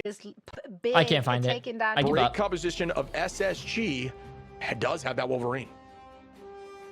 Yeah, I'm curious what LUNEX do on the defense. Only worrisome factor is that I'm pretty sure like in the history of this team, whenever they do put Tico on Phoenix, I mean I've liked it, but also considering this map and what this team relies on, it's not necessarily like the strength out of Silent Blaze's hero pool. I guess is my only concern. Like White Box is really good. Jay is a good human if you get past his BBL. Very sort of linear. And the off angles are a bit closer to the main street, obviously. I feel like White Fox does a lot better on those like hard flank appreciate angles Spaced and Out. stuff. Just want to say you have good energy, man. I love your content. Appreciate This is a it. good Glad map. you're I here, think my for us friend. to And get Honey picked Badger, because appreciate it. we mentioned we not only get Nectar in the one-sided Elsa match, but we also get a deal with maybe an easier backline for LUNEX. Yeah, I mean, maybe it's crazy because it's such a mental game as well. And okay, let's see this chat. It's not. I do hope Space Station Gaming, for the sake of their team, does win this next game. They have a lot of fun. I was going to say fun people, but good players and whatnot. Up here at this level play, but maybe they're just not too worried about it. As Ritas goes down early, Blur with some nice commitment there on offense is going to play exclusively to shut down that DD, and that's going to be the idea. Really good comms and great play there, and a huge fastball. Special potential from Doomed. Out goes a lot of commitment in terms of cooldowns and stays healthy without using the passive. They're going to play it slow. You see Rita trying to swap to something else that's not DD just because of, like you said, that the thing. And the thing specifically on Midtown as well is always going to be tough. We need to be able to burst them down. And we actually saw, I believe, Navi doing this with Terra on the Punisher. We've not seen a ton of Punisher this tournament so far, but it can kind of work in the situation. However, it's not going to work now, though. You lose Tico again. Another stagger pick for LUNEX early on. Yeah, Nectar hard committing right now, trying to get some vengeance. Does find a two-piece, and this is what we expected when we saw this come through. Necry's walking forward. Good space taken here. I believe this is a pretty strong Emma map as well. Very brawl-focused, and that's why you do see Thing getting some play. And they get that point just in record time, buddy. 5 minutes on the clock here. That's actually crazy. That's the fastest time I've ever seen, I think. This is, the ban phase, I feel like we were talking about it being not that big of a deal, but it is a big deal when you screw up and you let Elsa through sometimes. However, we trade to Phoenix and the Media to find that Nectar. Don't let Elsa through, especially Nectar, bro. They still have card space at the current moment, can wait for spawns. LUNEX finally have ultimates as well coming in after that Meteor combination over Space Station Gaming, but we'll see if they can string together some fights with some fast-paced aggression out of Logan and Ritas. Yeah, I didn't have eyes on. I have no idea where that Glartrox was launched at, but that was a risky angle without a doubt, no matter what. But either way, finding a few picks early on, potentially trying to just make a play happen as a lot of commitment comes out. Out goes the thighs out, cries out from Emma. Match right back by the judgment as we do see Ritas with two. My goodness, we haven't seen a lot of Punisher play, but last time we did, it was this exact situation. They get walked in a bit. Ritas pulls out the Punisher and excels, although they didn't win last time. See if it works out for him now. Just trying to put a ton of damage out into the thing. And yes, it's working. Ritas with a quad in that set of plays. I love the Punisher chat. We might be seeing shotgun Punisher, bro. Let's see that shotgun Punisher in pro play, bro. Their ult combinations are working out so well. I mean, they combine the Meteor and the Phoenix ult. Now we combine Raging Will Flush and the final judgment from Ritas. So now they get to also maybe stagger out even more ults out of Space Station Gaming here, switching over to Ultron for Doomed, switching up to that triple composition with the Mantis and the Groot. So fast switch up, and every team in the playoffs are doing this at the current moment. These, really last-ditch reactions. We'll see if maybe the Wolverine comes out later. I think a lot of the... And here comes the Camino Unleashed. Will this one find value? It's just going to keep the team moving right now. Again, not getting too much value yet, but you can right-click teammates to give them CC immunity. Nice pick there from Blur, who is going to be able to drop backwards, stay healthy at the current moment. Still kind of gets body blocked into that corner and does pay for it as Logan finds one. Even through the healing from Doomed is nutty, but Silent Blaze goes down too. And that is going to be a nice ult there. Going to buy them enough space to move forward and shove them. I really want to spawn a huge opportunity to find one from Nectar. I thought I was going to get more, he got one. To be safe, you kind of need to do that with the reduction in health on the Glartrox now. Well, there we go. This was, oh my God, this guy's going really far forward. Oh, Nectar. Hey, this is why you switch to the Wolverine. I'm not going to say it. Space Station Gaming, though. I mean, this is why you ban Elsa. Seen how strong it is, regardless of this character. Wait, this guy is all the way at the enemy team spawn, bro. He's at the enemy team spawn. Like, what is this? Just past their spawn door, still finding value. This is just pulling so much attention, right? And that heal wall's up, right? You do have the Mantis on your team, folks. If you have that team up, it's not about just the healing numbers. It's about farming Rudolph. Wait, they're going to cap the point? Did everybody fall back? Okay, they're still on the point. I don't know if what Nectar's doing is actually good or not. It's definitely interesting, but they lost Blur again. And Nectar's still alive back there, by the way. I just want to... I need like a Nectar POV, please. Can we get Nectar cam? What is he doing in third point? Are they still there? They are. They're still back there waiting for the fight. Here's the Meteor M from Nectar. They're still trying to win without Blur, but they're missing a lot of the damage dealer. There's Nectar. Shows up. Okay. Dude, Nectar is still alive, killing their backline. What is this? He got another Glortrot. Oh my god, bro. LUNEX, you're doing so well. What the hell are you guys doing? Nectar is popping off and making a name for themselves. Come on. Nectar was literally in the enemy team's backline, setting up like a campfire and a tent with some s'mores, I mean, obviously that cooking their backline. Like a parasite stuck in the brain. Now they come through with the portal opposite side of the cart. Oh my goodness, and again. You like my commentary today, huh? That's called the sleep-deprived J3. I don't even know what I'm saying. It's just too much damage right now. Trying to mark now with the DD, and that's going to be the answer that they need. A pick comes through now from the side of SSG, make it 5 after a brief moment, and they're still walking with 2 minutes and 30 seconds on, trying to find a full cap here, putting them in a good spot. Very much an offensive style map. If you get it rolling, LUNEX does have even ultimates.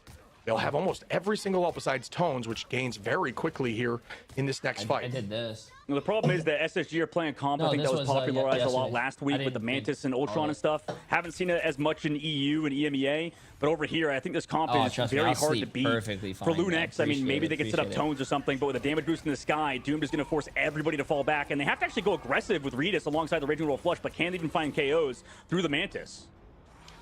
Now the commitment comes in with the Endsong Inferno. Doesn't seem to get much value besides pulling out cooldowns. The team is walking. You should see a decent Strangling Prison opportunity here after all this gets used. And there is going to be the first pick, but this time on the side of LUNEX on the defense, who are coming back with a vengeance. But there's still a ton of time on for point 3 here. If he's able to find Necrise, the team just going to drop back as a unit once more. Reset on spawn, excuse me. But we will see Tones have an availability in terms of ultimate. If that's able to land right now and not be caught by Necrise, who's very close to that Meteor M, which is a decent answer. As soon as you see a group being a little more aggro, you know to hover that Q button and try to eat that ultimate with your Meteor M and get a 2-for-1 situation. We'll see if that works here in this fight. But if Tones can land it, it could be a huge problem. Well, I wonder if they're going to try to sync up Tico and Iffy's ults, but here's the Groodle, like you said. Here comes the Meteor M, so no, both Meteor M's match each other in the sky. Oh! James against LeBron James. Necrise takes Iffy down out of the LeBron James against LeBron James, bro. 50 seconds left to go. That must be so satisfying. I would be laughing, bro. I would be laughing right now if that happened. Just taking and still owning the space. Oh my god. Land a Strangling Prison does that. That was insane. Right after breaking that Ironwood wall, knew it would be worth that was it at that cinematic, moment, bro. Yeah. There's just a huge return to the Raging Royal Flush to cleanse that CC and get them walking 40 seconds. And a dream right now for the attacking side of SSG. Committing that Rage of Ultron maybe just a little bit too later. You know, a little too greedy as Nectar falls. Tones gets another. And now LUNEX are stepping back heavy and do have Endsong Inferno soon to have to let the devil out and Kamiho Unleashed. I think this Gambit is also starting to show up on this third phase. The pace of play is definitely upped by them. And SSG, like you said, having ult soon, but now here's an aggressive play on the opposite side. Here comes the Phoenix ult, gets deleted out of the sky. They're trying to camp. They're trying to put them in spawn so they can't. Early on, and here's that White Fox in your back line. You do have Mantis to at least sustain and draw out this fight a little bit longer towards the cart, but you have to switch to full stall. Nectar does get Redis at the very least. That's so much damage gone. Tone tries to drop out a Strangling Prison. There's bubbles here, but it's 2 strategists. Are they still alive? The answer is actually yes. If the inside of plays goes down. Wait, Necrise, what? That was dirty too. Some great. Wait, LUNEX went all the way to their spawn to try to like spawn camp them for the last fight. Space Station just came back and fucking won. Yes, this is going to be a stagger fest. I do believe odds are very much in their favor to push all the way, and they do. They can't even touch there with the dude. Right next to LUNEX went all the way to the enemy team spawn to try to stop them from trying to touch the point, and Space Station just rolled them and just walked the point and capped. In their play with the Gambit and the fact they found Blur's pick, but the moment I think they used the portal there too, if I'm not mistaken. But what? Follow-up for these for the Strangling Prisons with those 3 strategists alongside the White Fox shield in there, and then they all played around it. So I thought the Gambit was starting to look better. Obviously, a lot of the Strangling Prisons on the offense were getting cleansed off by Logan. Excellent reads to avoid those. But regardless, job got done from the side of Space Station Gaming, who switched over to defense now after a grueling first attack ship because of what we saw Nectar do with the damage. You know, I hope Space Station wins this just so they can teach LUNEX what do you call it? SSG pushes it the whole way. A lesson. But you know what just seems to happen on ladder? You know what that lesson is, chat? Confident. You're like, all right, we just need to stop them before point 3. You play a little bit. I'm pretty sure you guys can guess it. You know we're in overtime, and this seems to happen time and time again. It's what Nectar is. It's what Nectar is playing right now. I do think Rogue just typically plays more to her strengths on offense because you can press W a little more, get on top of those strat lines, use that Heartbreaker to pull some of that strat cooldown in terms of or ultimate charge, I should say. Your YouTube is lagging. You get more value out of it. So we'll see if that is the case. But as YouTube, are you guys lagging? The switch up from tones is just going to be for Rocket for the brief moment to give everyone the jump pack that they need. But we'll be going back to that Rogue shortly. But we'll see if it works out for them on the offensive side. Yeah, it should. But Silent Blaze going back over to the White Fox. YouTube's not lagging. For the attacking side, and like you mentioned, Chip, I mean, they can control these off angles a little bit more. But right now, I think SSG's comp is just solid at dealing with most things, unless Doom doesn't, like you said, take advantage of this in the sky. You know, have perfect ults kind of also to bait out other straddles in the opposite side, maybe even to find KOs with a damage boost. So I'd like to see a little bit more of him and Month on this defensive hold. I'm with you there, buddy. As the fight begins now. K-Tronic, though. Appreciate that. 2 months up. Sorry, I think I said that. My bad. I was a little distracted. Try to play around that cover, making sure I'm not lagging. Driven back quickly towards the ambulance. A lot of teams try to run these triple comps, hold inside that doorway, and then have a second fight here at the ambulance, but things have vastly changed. Navi beat Virtus Pro. That was a really good series if you didn't watch it. I'm pretty sure it's going to be on YouTube tomorrow. Making it a 2-fight location instead of a guaranteed 3. But it just is the way the you might not see this, but I was rude about the casters yesterday, and I wanted to apologize about that. No need for negativity in this chat. Thanks for the good vibes, though, and hosting this. Hey, appreciate it, my friend. And hey, I respect that. Someone admitting they're wrong on the internet, that is very wrong. Also, that was a great dodge right there. Oh, yeah. 10 minute refolds? That's a fold straight. He folded. Appreciate it. Police report, his body is going to be taped up. So I don't even remember that. Yep. Pocket Aces immediate fold there. You don't love that. That is a huge W for SSG on the defense, and I don't know if I even agree with that after you lose 2 off the rip. No problem. One, but just behave, my friend. I think behave, the idea was, behave. all right, let's just try to force this out before they get ults, and clearly was not the right call with some great tracking and just target prio in that moment. Yeah, I mean, this map is definitely working out. Wait, what? I've been watching you on YouTube for a year now and just learned that you could see our chats. Res, by the way, because Silent Blaze is on the Rocket Raccoon because they don't have any flankers to find that BRB. That's at least used, but Doom and this guy, look at that. Oh, dinner time. That's also met by Rage, so they have the follow-up there. Here's the Phoenix ult in the sky, though, to dive deep maybe onto the back line, or at least wait it out, play for their own life. Does get broken out of it, but it's kind of 1-for-1. We'll see whose root gets their ult off. Here comes Blur, does throw it out. Meteor M not in time, or actually is to dunk on it, but nobody goes down. Excellent job to tank all of that for the Vanguard. Counter brutal from Iffy on that side. Shield off, but no. Nectar still falls to Tico, and Redis also takes down Necrise with a pick off. Whoa. Hey, don't do that on camera, bro. It's just as simple as that. All right, now the retake comes through, though. Can they get to this point? I don't believe they can. They cannot. Or yes. Oh, no, they cannot. Yeah, great walls, and that's the upside to Groot, right? That free space. Right at those really crucial moments, you need just a meter to get there, but you can't do it because there's too many walls in your way. And that's going to be another pick there from Silent Blaze onto Doom, Tico onto Fidel, and now LUNEX have a Vengeance. But again, SSG had 5 minutes, 12 seconds, 3 minutes and 45 here for LUNEX on this attack. Yeah, the wolf stuff can still work, especially if Necrise gets picked off in that last situation. Okay. Again. I mean, he's just gone hunting for Logan. What? I feel like Logan has just gotten shut down by Nectar 3 times in a row now. There's that Heartbreaker coming in immediately, though, from LUNEX, trying to make sure they can stop some of these alt charge gain situations, put them in an advantageous position. But there is that Raging Royal Flush after coming back from the side of Logan. Iffy able to take out Nectar as Iffy gets a 2-piece. Tico onto Doom, and Tico again.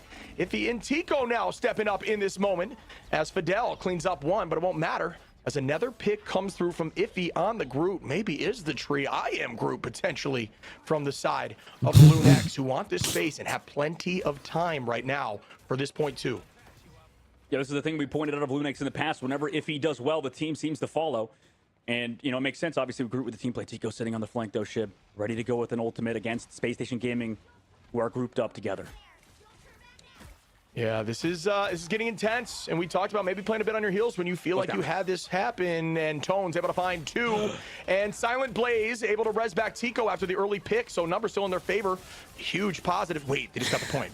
What I don't understand is that Space Station Gaming was doing so well, and now they're fumbling the bag, bro. 4 minutes on last phase, bro. Right? Like, the fact that, like you said, the BRB is uncontested, there's nobody to find it. Oh, and now there's a pause. Also, excellent work from Galactica behind the scenes to pause the game at a crucial moment. But I imagine there's some probably technical difficulties or something happening in the game. But 4 minutes now, Shib. Ooh.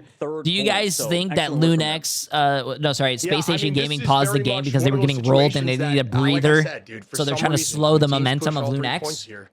They just play a little safe, and the team exploits it. There is plenty of time for them to get point 3, but I think it is incredibly difficult to get point 3 on this map. I think Groot is one of those answers to this map that allows you to do it. Yeah, it could be icing the kicker. Hey, touch means everything.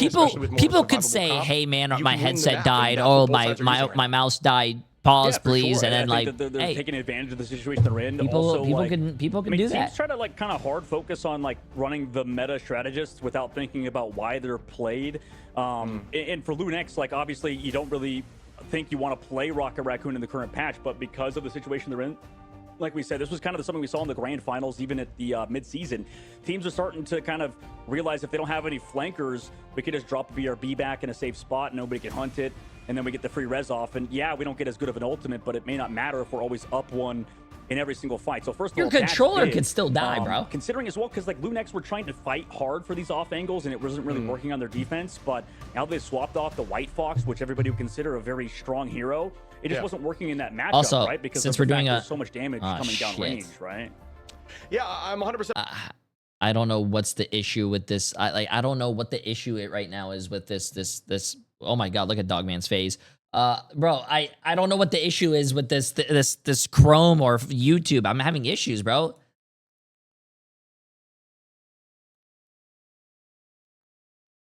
Like, all I did was just.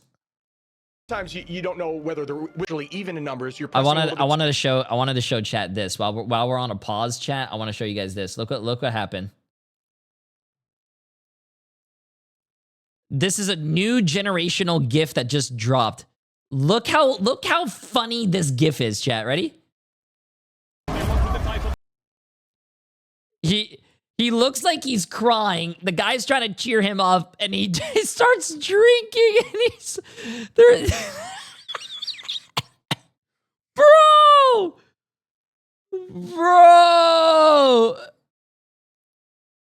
Oh my God, dude. Nah, man. I don't know what game this is from. I don't know what, but this is the funniest game. I want to do something like that now. I want to do something like that. Too hard and you lose the fight, and that's kind of been the value of Rocket.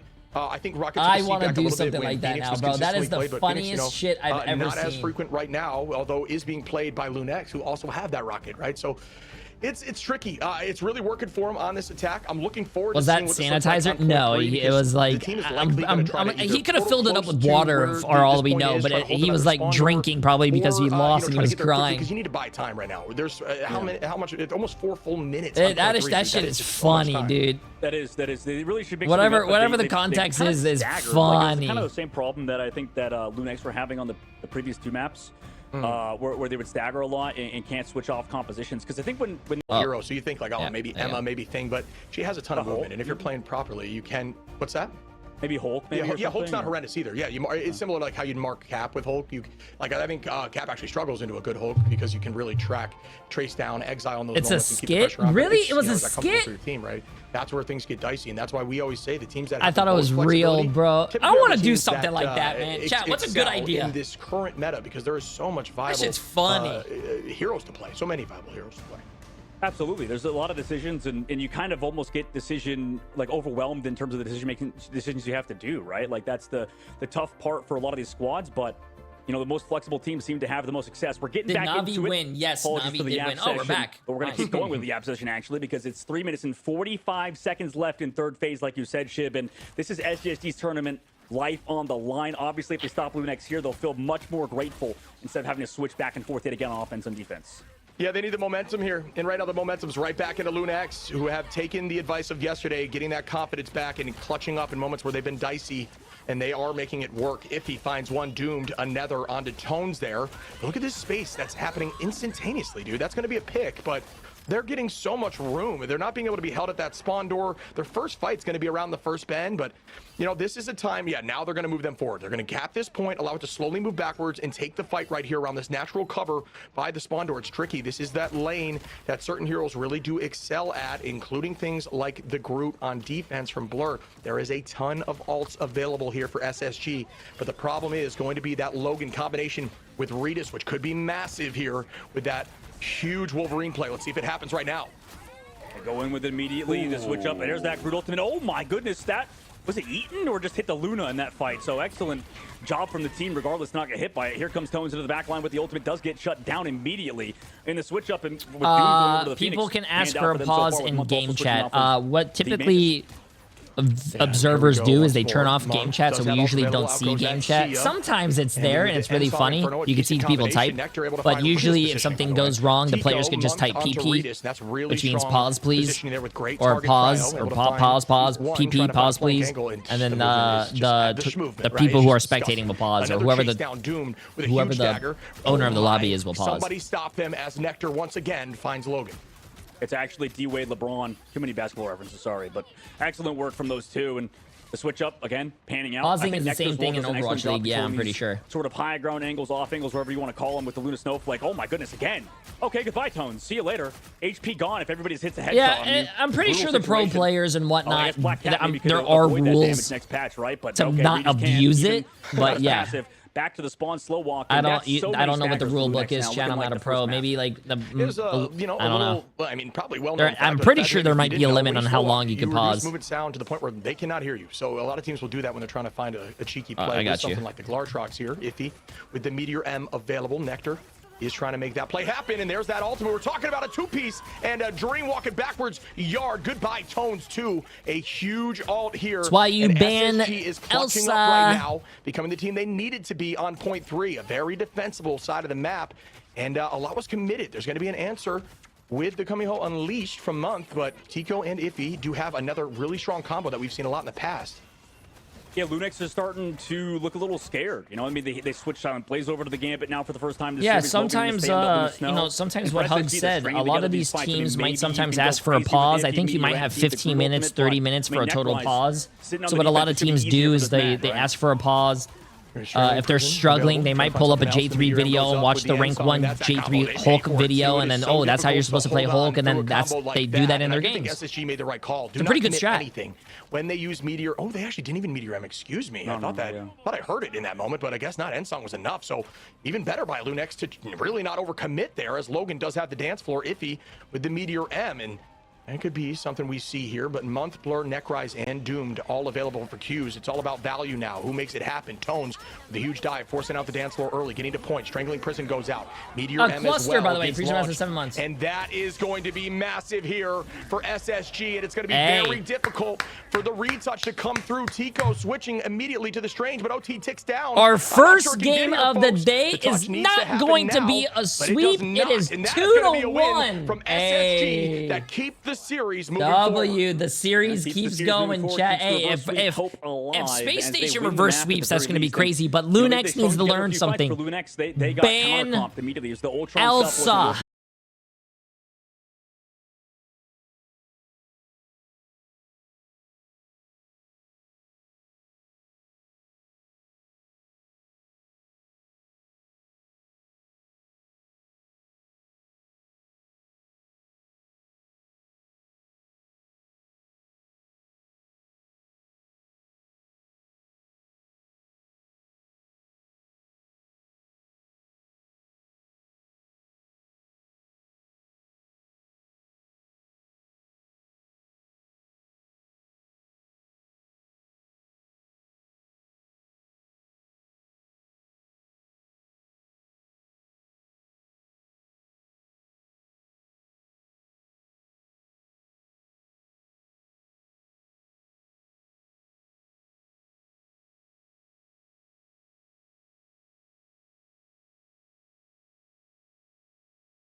FEW. Why did I say WB? Florida Education.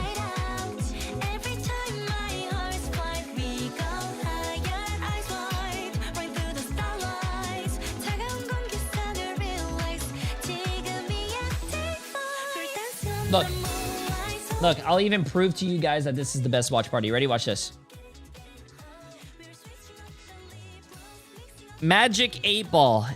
Is this stream the best watch party in the world? The Magic 8 Ball says yes, definitely.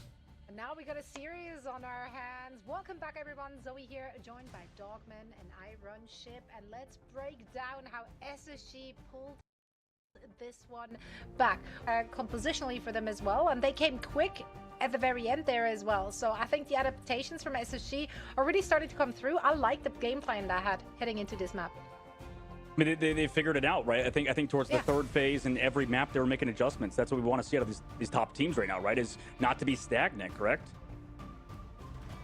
Yeah, 100% agreed. I mean, honestly, right there, I think, you know, we saw a lot of clean play from Nectar. The whole team definitely locked in more so. Necrise looked great, even on the Magneto at the end there. Saw a little more traditional stuff. Oh, I like this map. Right? This is probably going to be my favorite map. I think LUNEX looked really good on path. I think their versatility and composition maybe has been a little more versatile and more successful in that versatility. So I'm looking forward to seeing if the bounce back from SSG is enough. Yeah, man. I mean, right, when something like this happens, like what we just witnessed from Nectar, it's very easy to just like immediately panic and go like, okay, Elsa needs to go. Like, we need to heavy focus on that. Like, that can't get through. Is that, what do you think is happening in the LUNEX camp right now? Probably, yeah. I mean, wait, the first maps, is that actually true? They strategized. There's no way. And it panned out to ban it first. So yeah, obviously you want to kind of go back, especially on the next map, which will be Yggdrasil. So this team. Well, I mean, it's different, at least because of the fact that these maps are so long range. Also, the reset. So that's actually a good time to bring it up too, is because after the first 3 maps that happen, any map is pickable again. It resets back. Wait, to no way. anything Google that you've not AI played yet answer. On top of any AI map type. overview. So the best Marvel Rivals Ignite watch parties are 5 frequently that's hosted changed by the playoffs, Twitch. but it just another good map On Twitch by popular community streamers like Jay3, who often provides drops during tournament not gameplay. going to be picked, or sorry, not going to be not banned by both teams. The double negative doesn't really work, but yeah. Like, it kind of lost me halfway there. Yeah. I do love seeing LUNEX back on Domination. I think they've just been looking really strong, and especially I feel like they match up so well against SSG in this particular map type where things can get a little chaotic, and I feel like LUNEX is having an easier time in the chaos. Yeah, honestly, I was wrong. Yeah, I guess it's going to Yggdrasil. So it is going to be another one of those convoy maps, which I am surprised about because I do think they look so good on Dom. Yeah, no, I was wrong. My bad for leading you astray. But just rubbing it in on it. That's on me. Hey, bury him in the ground. Get the shovels. Get the shovels. Right with the car. Yeah. God, Chip, why are you I think we do get a preview though, but it's so pixelated and I really can't read it. And my eyesight is I'm elderly, so like I can't read anything on my screen, to be honest. True. Yeah, I thought that was like the old map. That was the Domination that left us like Shin Shibuya before, you know, when we had those maps. Yeah, I mean, our band is not only old and short. We're short and old, right? So we have the double whammy there. Short and old. But yeah, no, I saw something funny in the comments during the break there that cracked me up. Is the only thing that Nectar's bad at is missing shots, and I was like, you know what? I do want to see if that still comes true here. That's actually really because funny. I think that we saw a lot of success from Nectar on the Elsa. But we didn't really get to see a lot of success with the Psylocke. They did a great job marking Nectar in that moment. So maybe we see more Phoenix play, more hit scan play. I think Yggdrasil is a decent Wolverine map too. There's a lot of potential here. And I personally, my favorite map out of all of them, little OG callback there because this map's been around forever. But I'm looking forward to seeing what they elect to run. This is also one of those maps you can run these weird triple hold comps on. Ooh, what do you want to see, Dogman? I mean, I just want to see like the adaptations like we saw before. Like that I want to see those movements, those changes. I think that Ship's kind of right on the triple, but I don't know. Like the current patch and the current meta has been sort of changing like in a bunch of different ways, and it's allowing a lot more diversity this week. So I think we just need to see those adaptations. I think LUNEX is a little bit quicker. That last map, obviously, SSG still won. But towards the end, it's just that goes back to the ban phase. Like, I feel like when we talked about Elsa being so dominant, that's the only character that I really would just like not want to play against. And I think it's totally fair, especially against. Do you guys think that LUNEX is going to learn their lesson and actually ban? You can't really make too many mistakes. Besides, do you guys think they're going to ban it? The Gambit, I can kind of live with a little bit, but not that character. Well, we'll find out what the teams have in store for Magic us. Magic 8 Ball, do I have bigger boobs than Jay3? As I see it, yes. That you said that what is Magic 8 Ball looking at? Open, and like there's a lot of different possibilities. When we talked yesterday to yeah, you can see it through my shirt. with Citadel after the victory. Can you do that? And they kind of just answered with a, you know, like everyone bans the same thing, and therefore we only need to play like a small handful of comps. And we don't really need to stretch ourselves. So, like, I guess it's different for each of those teams. Now, the bans are ready, and so are we. It is still match point for LUNEX, which are playing on their map pick of Yggdrasil on Convoy. Guys, please take it away. All right, the double Elsa off the rip, buddy. If I put money on it, I guarantee you I would have said that would be the case. As we see the lock-in of Invis, this is something that's been way more prevalent over just this ending here of the preseason. You know, just such a strong hero. It's had some success, and it hasn't worked out a few times, so it's definitely still up for debate. But the lockout, goodbye to Gambit after that, and the lock-in of Gambit, I think is a smart play. But again, what do I know? It worked last time when the opposition didn't have it. Yeah, that is interesting. I mean, we'll kind of figure out as the time. Yo, what's going on here, bro? What's going on here? Yo, goes on if the Gambit, you know, characters like Loki and Invis were prioritized. They both they both have the Wolverine ban because we want to play the Groot on the opposite. They both banned Elsa. Thank you. But yeah, I mean, I feel like the Gambit stuff. I mean, kind of maybe like going back to remember WAV, you know, back in the day. Obviously, used to play for Reason Gaming. I think got kicked last second after the tournament started. But WAV, I think, was like, yeah, Gambit's like dead now. Like Gambit's not as good anymore. But you know, teams obviously disagreed with that kind of overall. But it does seem like, at least for Elsa, it's been a perma pick, and for Gambit, maybe not as much because we've seen teams also prioritize that Mantis Protect that comes out. Yeah, I mean, Mantis just enables so many different compositions, and I think it's tough because it depends on what you're willing to run. I feel like we haven't seen nearly as much of that, you know, more dive-focused stuff that plays well with the Mantis. While you have like a single duelist, triple backline, enabling something like an Ultron. Haven't seen as much success with that from SSG. They found more success when they switched off that comp at the end there. But that being said, I do think it's still very much a threat, and it is going to be locked in as well by LUNEX. All right, so some potential Mantis or not, but I mean, like for LUNEX's side, you know, obviously haven't had as much success off of it, had to swap over off of the Mantis into a 2-2-2 style, but now with this front to back angle, like maybe you have to think about that as well as the Ultron. But they're gonna go for the Loki. Yes, they are still saying they're playing with the season 7 patch, chat, not 7.5. Maybe some Adam Warlock shib. Like obviously you still have the what? Gambit and stuff, Iron Man? You still run triple on the outside for LUNEX who get the Mantis in. Yeah, we haven't seen as much success with Warlock, right? Like, especially in the Americas region. It's been run a few times. Teams have tried, but it's kind of gone to the wayside since it hasn't really worked. There's going to be a little bit of a buff coming in, obviously, with the new season, but that's not in play right now. Just a reiteration for those who maybe missed that. They are playing on the 7 patch. Yes, if a team bans a character, you cannot save it. Also, bans are... We're going to see if you ban, let's say, Gambit, the other team can't play Gambit, but you can play it. On the defensive side, unless they ban it, but you can prevent them from banning it if you save it first.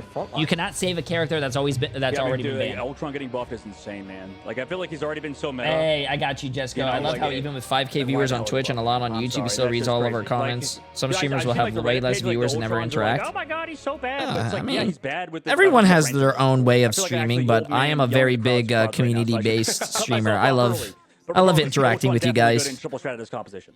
Even those half of you guys piss me off. Top level play, right? I think Ultron really requires a team to understand natural cover well, understand I'm joking. I love you guys. to be using, and just competence in that triple backline. I try. I miss some comments, but I try. You know, coming for these Ultron mans coming after me after this. Become a bullet sponge. Listen, I don't necessarily want to have that be the case. That is true. That is true, buddy. As we start off here, right now, off the rip, you see the high side positioning from Nectar is going to be on that Phoenix, actually, like we kind of discussed there in the downtime. I think that's a pretty good call because I knew there was no shot that Elsa would be back on the table. Okay, let's see this, guys. Like that. Nectar with some good natural. Notice the natural cover, like we're talking about right there. Oh shit! Got you guys. I'm just surprised neither team decided to go for the Ultron ban because I feel like this was going to be an obvious outcome. Yeah, you know, and that's kind of the difference between maybe some of the teams at the very, very top. And Blur looks locked in, bro. The teams that are working their way on the lower side of the bracket right now. It's also comfort, right? If you scrim against a team and they really haven't shown that they provide it well, like that's all just information that you can use to your advantage. But it's stuff that we really won't really know unless you are that statistician on the team. So there is the engagement. I'll say there's a lot of space being owned here already off the rip as no one's gone down. Really good attack by LUNEX. Yeah, we've seen on this map, okay, immediately Nectar finds the pick on the off angle. Dude, Nectar is one of the better players at, being gross, first of all, in terms of aim, but obviously controlling off angles. Bro, like, Nectar amazing. is... Maybe Nectar, Delena, these two players have a great understanding about controlling off angles. You know, Nectar... I was watching Light watch back Nectar's some of the top insane, players bro. in this game. SSG were playing. Nectar was really controlling off angles on Psylocke. Phoenix, where he mentioned, I think, Sparker's gameplay. You know what Nectar reminds me of, chat? More front to back style, so you can see the difference in opinion in terms of Have you guys ever seen that guy Jay3 play? Nectar reminds me of him, just so dominating. Yeah, look at alt. He has a lot of aura. Everyone could have alt available. Tones launched alt there, did not seem to work out. I must have at this point because I already had 44%, unless the switch came through. I have to double check on that. But Soundblaze not having ult yet. Out goes the boundary. Regis able to find one off the rip onto Fidel. Is going to put the offense in a good spot at the side of LUNEX. Meteor M is up too. Does that one land? It does. Necrise out of the sky, I believe, onto Tico. That's dirty right there. Ensong Inferno lands, pulls a lot of those cooldowns in, walls away. Actually, you know what's really crazy? Even being down Nectar early on, SSG retakes the space. Blur, though. You know whose Nectar coach was? Great drop back attack there. Blur on the defense, is able to collapse in and find the stagger, and that is kind of what they're looking chat, for now. You guessed it right. We'll have me. I taught Nectar everything. That's why he's so good. With that resurgence. When you talked about him, Necrise so far, Magneto last map and this map has looked great. So enjoying this so far for SSG, and like you said, ult's available. Flats. That is true. Nectar did teach. Flats did teach Nectar a lot about the practice range to get his, aim good. Kind of plays into the advantage of having a controller in terms of movement. But here goes the next engagement. Out is everything. It's all a neutral fight here, folks. There is no more answers as the Strangling Prison and the Resurgence both get committed. Nectar, what do you know, in the neutral, able to find one. Keep the pressure on. Make it two now. Still walking as all the cooldowns go down. Okay, I think the difference maker, the difference maker between Space Station Gaming and LUNEX is now that I don't know what happened. Nectar might have done something off stream, but he is carrying right now. Yeah, for sure. He is carrying. Hey, no problem, Marty. Thank you for streaming. This is so much fun. I appreciate it. But LUNEX switch it up. Nectar is the difference maker right now. Don't get me wrong. Space Station is a great team, but Nectar is like literally putting them all in the backpack. With the Ultron's Rage met by Invisible Boundary. After going low, hitting the skies, going to come back with full HP, just kind of provide a little bit of pressure. Spawn exactly where they initiated. You'll see a little Phoenix there for those who maybe don't understand that. That's exactly where the spawn's going to be. You can try to play around that in the future, maybe. Nice tackle and nice play by Blur there onto Iffy, and they're walking again, dude. This defense from SSG, this whole team is locked back in. I saw that Phoenix try to shift out. She hit the wall. By the way, they're about to lose. It was like watching a fly go straight into a light, bro. I mean, they're gonna have Ensong Inferno coming back from spawn. God damn. But you still have to delay for these straddles. Maybe Silent Blaze is now onto the Jeff, like we've seen earlier. Regis takes down Nectar, though. Okay, you find one, but here comes Blur. Win aggressive, maybe too aggressive, but it's the Gambit ult. Everybody's still here. Phoenix ult comes through, but the support is too strong on the defense. Big Groot ult. A tight angle together in Regis falls. Yeah, and you can actually use that Ensong Inferno from Phoenix to touch point to try to stall, but it's not going to matter. Wow. What a defensive hold from our SSG, first game of the day, and we might be going to a match. Do not want to go home just yet, folks. On the offense, you know what that means? And this is what we're looking for. We're not ending the stream till 2 a.m. Yeah, this is going to be a fun match if it goes to yet another map. It's day dawn day. So is that you say? Appreciate the massive prime sub, my friend. Yeah. Welcome. Correct. So that is also kind of weird because LUNEX also lost to we lost on this map before. I mean, holy shit, it's 1:30 for you already. God damn, yo, man, it's just not. They look. Shout out to the people who are watching, who are like their tanks are walking Asia or Europe and stuff. They just, damn. Walk straight into yes, 100 Thieves plays today. They play against Swamp Gaming, Lucky Zeal. I'm sorry. Listen, I love TTK as well, but I don't think today's it. I think a lot of it, and not to keep. Yo, my dad's in the chat. How you doing, Dad? Obviously, and Nectar, but I would say the positioning there from Nectar on that off angle, just constantly pressuring the right targets. Right. Notice how rarely was Nectar shooting a Vanguard Vanguard in the front. It was always a pick on a strategist or duelist early on. So really, really strong play there. It forced them to constantly be looking at an off angle, allowing the front line to move Dad, forward. how you doing? The defensive side just looked practice from SSG, and LUNEX just wasn't expecting it, but they've got to do the same thing. Damn, I was here since 9 p.m. from Singapore. It's now 7:30 a.m. Yo, shout out to the people who are staying up late or waking up early watching the stream. W, shout out to you guys. Specifically, LUNEX. That's huge. Shout out to the people who are following the stream, watching for the drops, lurking. Jeff alongside something else. It's just and we have a pause that they're not good at. Like we saw in Domination. Not a W for the pause as well. They tried to play it on their tank with the Ultron stuff, but honestly, in terms of the Ultron, even my dad is saying W. Better. So we'll have to see how LUNEX adapt, because at the current moment, I mean, they just can't. Wait, what? It's 1:30 a.m. and I'm having beer watching J3 and go to work in the morning. Wait, you go to work on a Saturday? It's tough because I do think that the entirety of LUNEX plays well into these more divey, hyper speed comps that move in quickly. But I think the positioning and idea and the entire comp was countering that, and they didn't know what to do. Like you're saying, they kind of panicked. We saw heavy swaps at the end, and I think it was just too little too late. I like the cap idea to maybe mark Nectar. You wanted to get on that off angle and just pull some of the damage away from your backline. But it just came out. I mean, I'm a streamer. I'm a little different though, chat. And it forced ultimates out to touch point. It was a tough look, but yeah, SSG, dude, they woke up. They're looking incredibly strong right now, and I think they played that map to perfection. I'm unemployed and I mooch off my mom. Hey. W mom. Well, this kind of a grim shadow with 1,000 bits as well. Absolutely for SSG, insane. I think they didn't add. Meat riding Nectar is crazy, Jay. Yes, me complimenting a friend of mine who is a professional player, and I'm cheering for him to do well in a tournament. Doom switch over to the Star-Lord and stuff, and they try to play like a traditional. God forbid someone cheers on a friend or a favorite team in a sport like the NBA or your favorite player in soccer. Oh God forbid that. So. Right now for SSG, they look pretty good in these triple comps. And, you know, if they just switch Doom over off of the Star-Lord onto maybe another... Hey, what's up, Bray War? Appreciate it. Welcome, on that so friend. far. So it's kind of the onus is on LUNEX to make these adaptations to, like, the Jeff stuff sooner, because we could be going to a potential map number 5.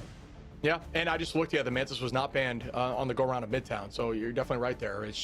Yeah, man, I'm not sure what the answer is. I think it's also, you know, I brought it up, and...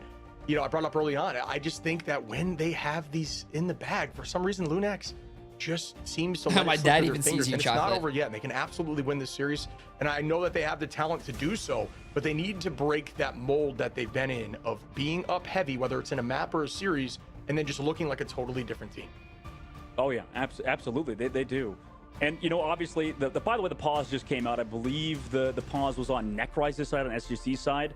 You know, man, they're still taking their time, obviously figuring it out. Yo, smoking. I hope you're okay. You would assume. I imagine the viewers are like, guys, you know, we only got 71 meters, and by the way, we're getting back into it. You know, it's like talking about somebody who's balding, back into the match. Let it go, bro. You know, shave it off. You're gonna lose this map. Yeah.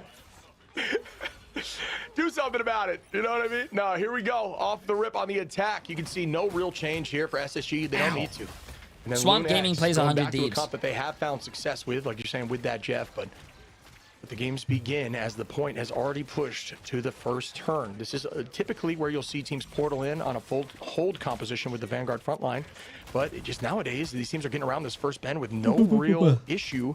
And there is a great position. Notice how Necryze is playing off to the left here, forcing eyes in a different direction, using some of these cooldowns to get back to the team. That's the kind of stuff you want to see from a top-level Vanguard. Ah, shit. Absolutely. Minute off the clock. Ultimate's built month. Look how fast he built it. But they will be against Logan with the invisible boundary. Also, Groodle soon. Can they live long enough for the Groodle to come out? Yeah, out goes that very quick boundary. Strangling Prison coming in, and though, will that work out? And no, and that is Silent Blaze, Tico, and Ritas finding a three-piece there. Still 3 minutes left, plenty of time. Commitment goes out from LUNEX with Tones and Logan. Month, obviously, ulting in that fight. So that is, you know, the idea is, oh, that's a win because you don't have the Gambit, but either way, it's still a 2-for-1. Well, they played slow. They got the Groodle fast from Tones. That was the big reason they won it. You know, otherwise, I think maybe SSG closed out on them. Regardless, like you said, Shib, Ultimate's available for them. This time I don't think they're... Yeah, and Space Station literally almost has 5 ults, chat. There's no way they lose this with 2 minutes left. The only answer to a lot of this stuff that's about to happen as Doom starts off right now. Great eat there from the Magneto of Iffy to find Nectar in the backline, and great transition, eating a lot of that damage and finding value. There is a strangling prison that goes out. Meteor M there, bang, Doom find 1, Blur another, and that's 2, and an Endsong Inferno force I out don't from think they Tico lose this. without much value. Up for the attacking side of SSG, Doomed with 1 more, and like you're saying, looking strong on that Ultron right now. Oh, that's huge. Wait, he has to stay cart, though. They have to stay cart because there's nobody else coming in. Oh, Endsong Inferno. Anybody else here to touch with the strength portal? No, it's done. Next map, SSG have won, tying it up. 2-2 ship. And folks, hey, we have ourselves match 5. a game. We're already here. on match 5, bro. Back from SSG being massive once more. More massive than a low tape or fade meme, folks, as we are going to see another full series here. When their backs are against the wall, losing team goes home. It's all about this next match. Yeah, I mean, we'll see what the map is, right? That's kind of the big thing. There's so many decisions we have to make. Obviously, the last 5 maps played cannot be picked. We can't go into Convoy. We have to think about a Convergence or Domination. I believe it's kind of spoilers, so we won't talk about it. We'll see what it is later. But obviously, the Ultron stuff, maybe we want to get rid of it. Maybe we want to go to a map Ultron is not as good. We have to think about that later as the reverse sweep is on the line, and LUNEX might be a little nervous. I'll see you after this short break.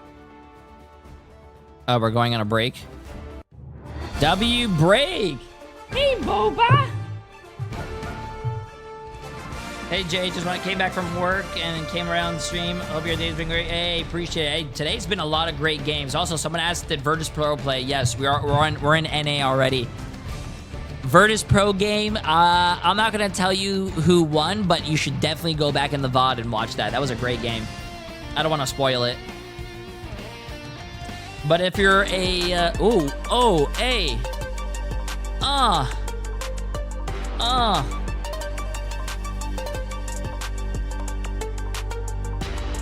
yo.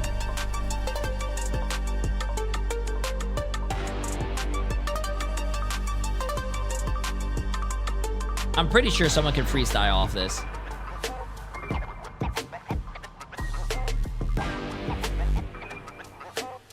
Hey, Boba. Look at this guy. Look at Boba. You wanna sing us a song?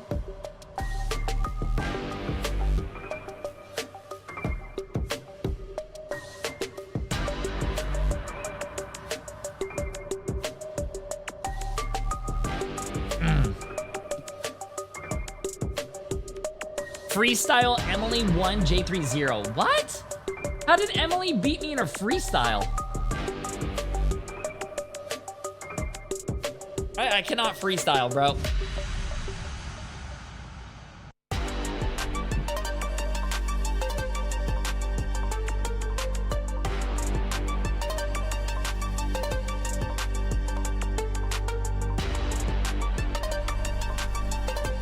I cannot freestyle, chat. I'm sorry.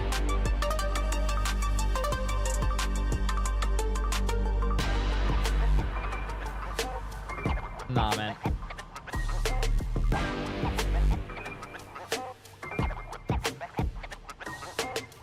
Yes, LUNEX and Space Station Gaming are still playing. It is a match 5 winner.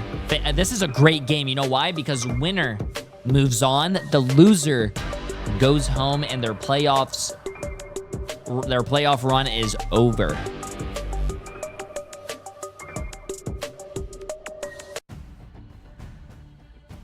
All right, apologies, SSG. We're not familiar with your game. They locked back in, taking us the distance. They just refuse to lose, especially a few certain individuals, which once again just popped off. Like, yeah, okay, Nectar, not gonna play the Elsa, no problem. Phoenix looking just as deadly and dangerous.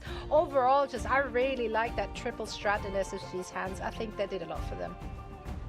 Absolutely. I mean, this is a comp that obviously they're very good at. And we'll when see does the LAN start? This is preseason. There's no LAN for preseason, really but comp players like we've seen that in the EMEA as well, focusing on a lot of these Mantis comps. There will be a LAN for I think mid-season finals and grand finals, which I think is like what, August and November. I like what Silent Blaze was doing on Jeff sometimes, and those sort of styles. Obviously, going over to Domination, it flips a lot of things on its head. Maybe They'll be able to shut down the side. I don't know. They did not Space announce Station where Gaming the a little LAN better is, considering I they're after one, believe. but I still think everything's up in the air. Unless Like you someone said, in Zoe. chat Everything can is probably undecided on this next map. figure that out. Hold up, I gotta go. Yeah, I think, real quick. like you're saying, the don't Jeff's think super they strong here. announced- The Invis, they're very comfortable on that with Silent and Logan. There's a lot of off-map potential. You know, we even saw, you know, in the other side, when you're looking at Necra, is not afraid to pull out the Angela. I would argue that that's probably the map to pull out Angela. She still excels there, can bully frontline, force your frontline into running things that maybe aren't as advantageous for your composition. You've seen a lot of strange portal plays here. There is a lot of unique stuff that can come into play, and I think LUNEX needs something like that right now to happen for them, because they are just on their heels. It's just that simple. They're a team that cannot seem to clutch these wins when they have them in their like grasps of victory. They're so close, they just crumble. So I need, you know, to see some change. Yeah. It is so frustrating because they're this good, right? Like they're up in a series 2-0, and then it starts to crumble for them. Like, why can't they close it out? Be that in a map within a map, be that in an entire series. Like, they really have to lock in.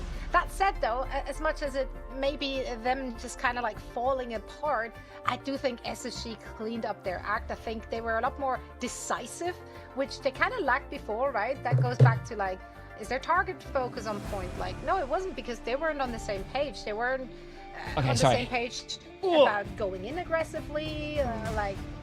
They looked like they got their act together here on that last map.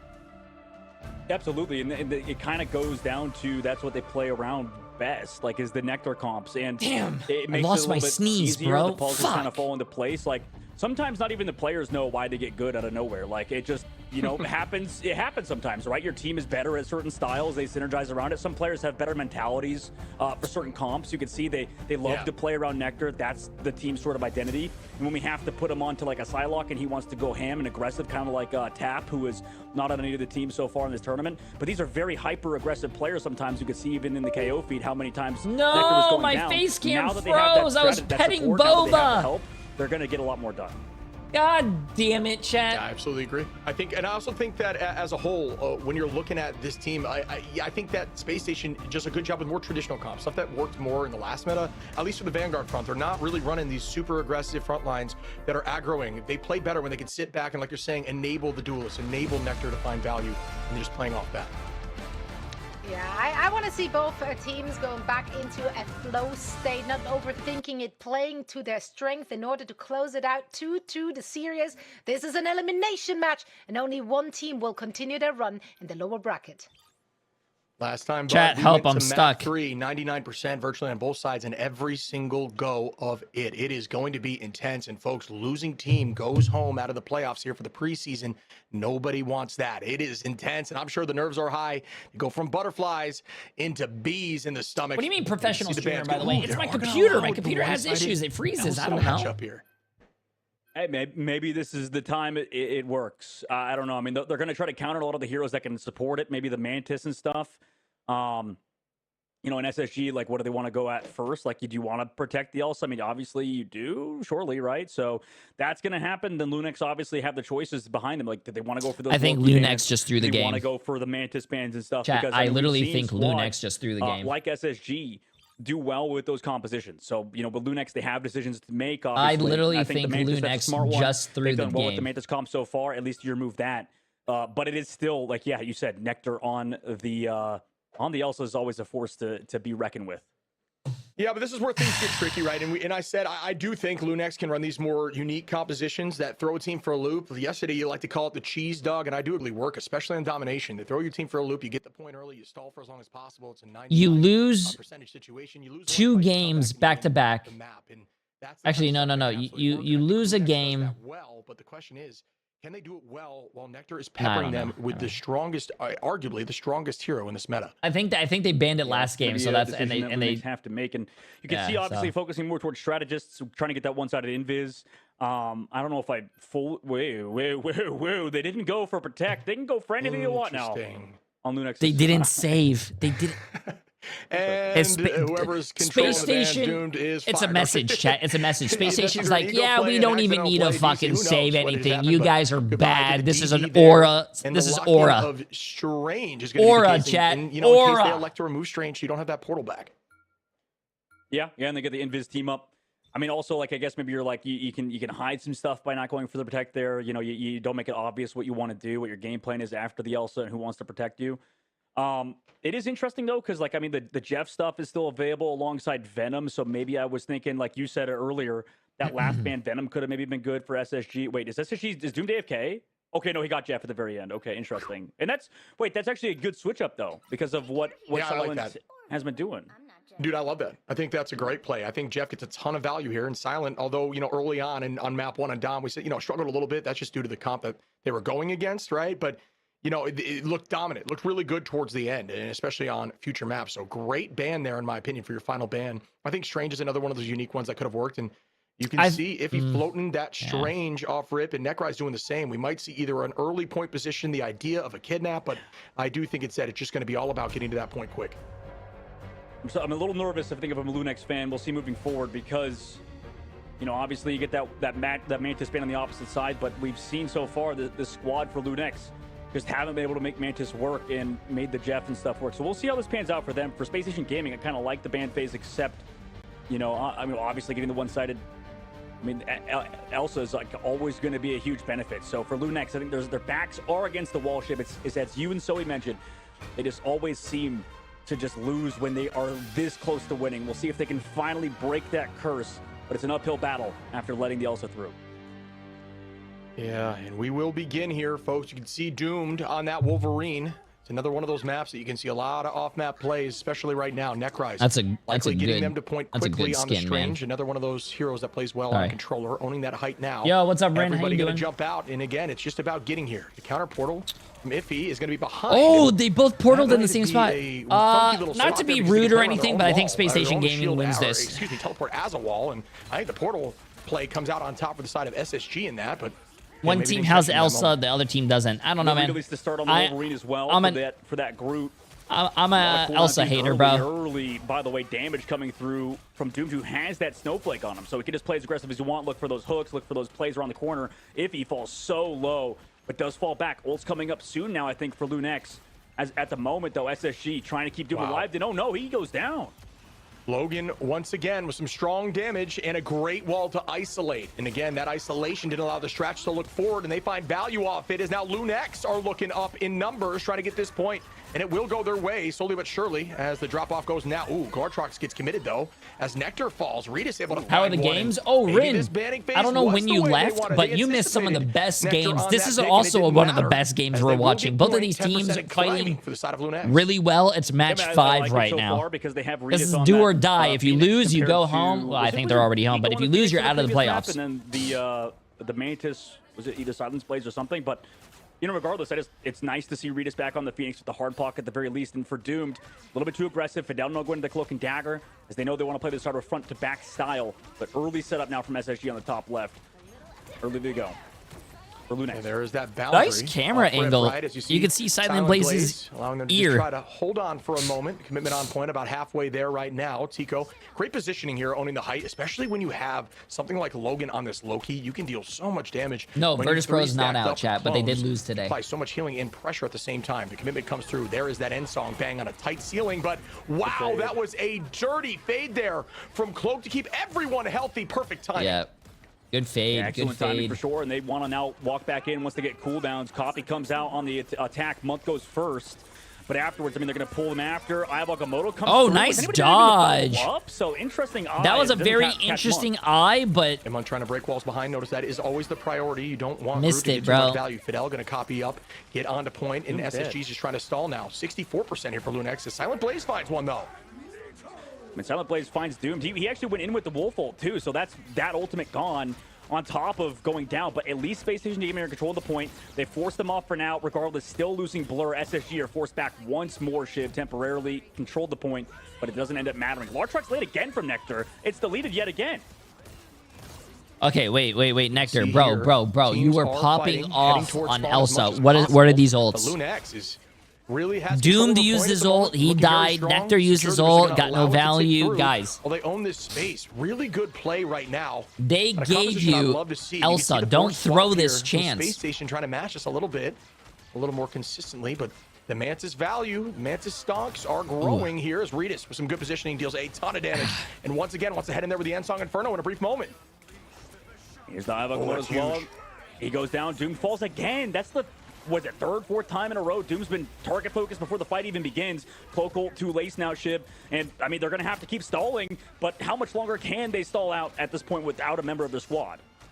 Tricky right now. Doom's going to get back quickly, but would have been a little faster was the Strange Portal, but was very close to ult. Didn't want to commit that. Out goes the Resurgence. Wow, Tico able to find Blur. I mean, he got one with his ult. Up right now, folks. One is better than none. Pick comes in from Redis. A third now as a team, as Redis finds 2. The stun does not seem to land, and this should be it. It is. Wow, LUNEX are going to find that map decidedly, and they want to reverse this situation of them consistently losing. LUNEX.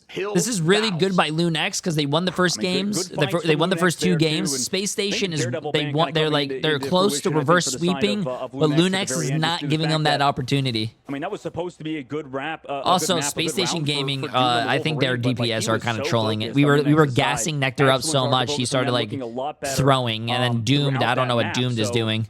I wish they would show us the stats right now, but that Cloak ult, then go aggressive with it over LUNEX, who have just that Mantis. But regardless as well, I mean, you have to deal with that team up with Dr. Strange that we always talked about at the tournament, Shib. Like, they have the full team up with the Mantis alongside it now. Yeah, and if he's looking really clean, saw some big ultimates there too. But you know what, buddy? The question that is going to be they're not playing on season 7.5.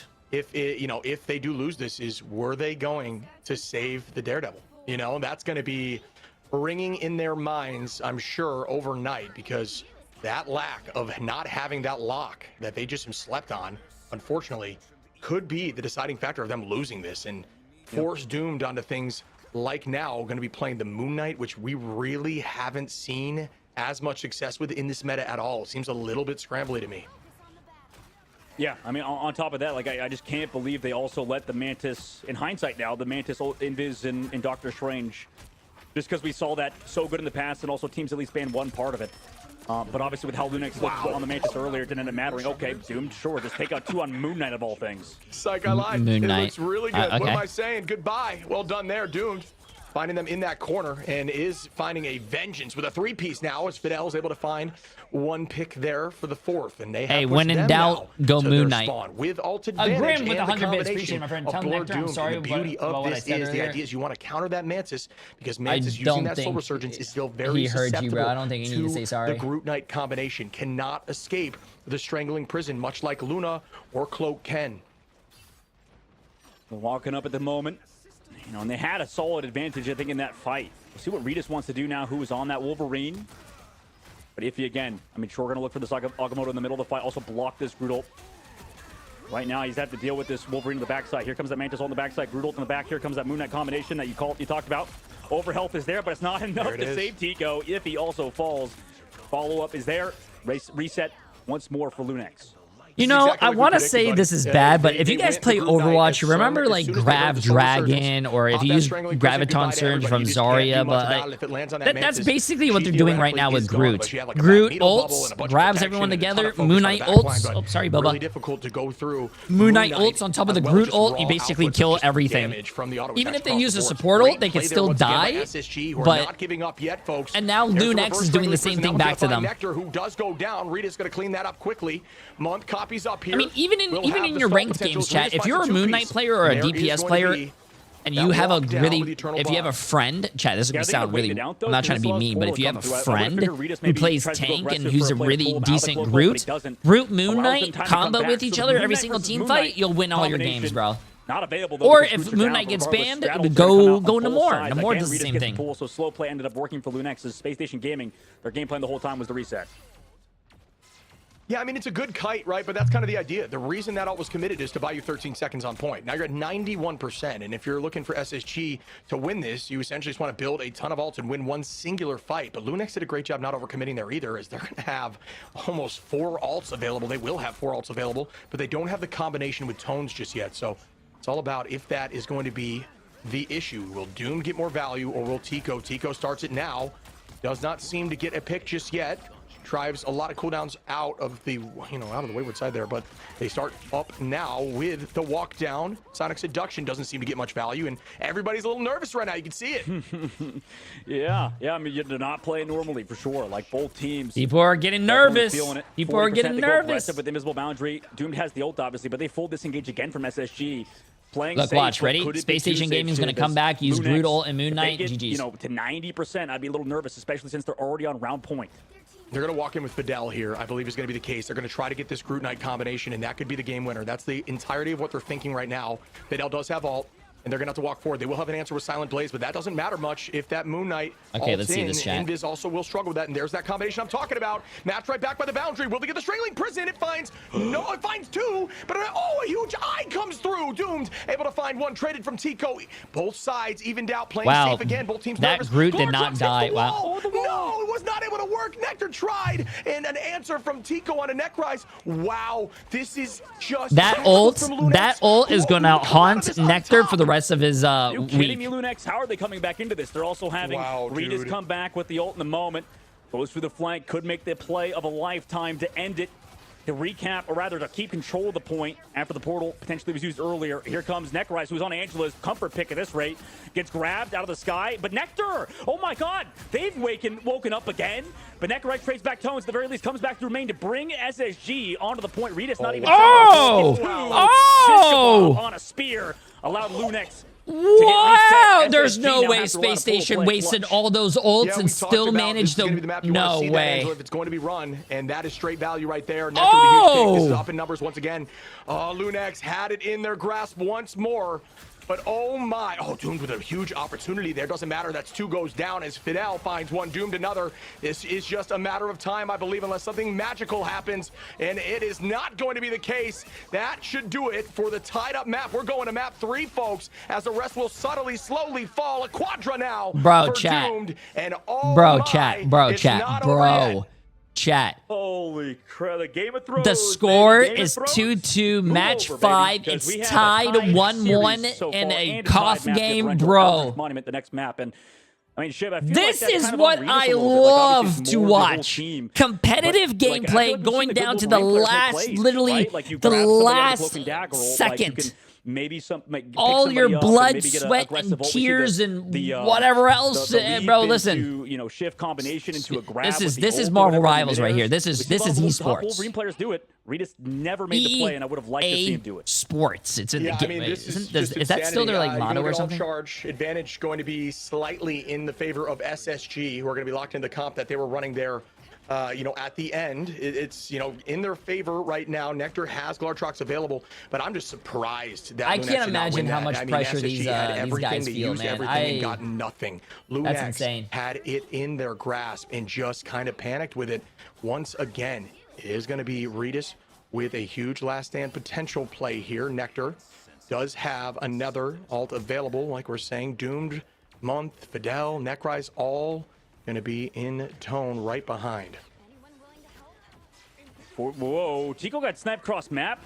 There's a yeet of a grenade from Blur. Insane shot. And, with that potentially slows down LUNEX's fight, who doesn't have much to set up with. They still ult. They're going to invis boundary, but the point unlocks. No portal. Doomed gets grabbed by Rita. So there we go.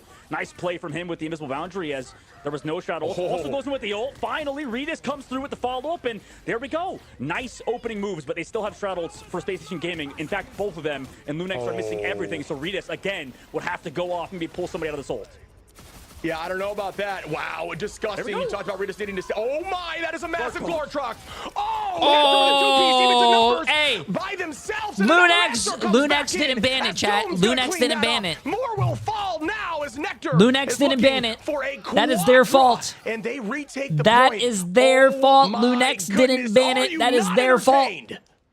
Yeah, both Wolverine players a little nervous on the first 2 rounds. Doomed, obviously, in the first round, and then Regis on the second. But now it's Regis, on this offense that has to make a play. Doom now switches back over to the Moon Knight of all things to combine Butter with me Blur up and call again. me Sally. Let's see how they want to play around Tone's ultimate. Obviously, he has it with the Phoenix combination. Maybe they can go for the Meteor M as well.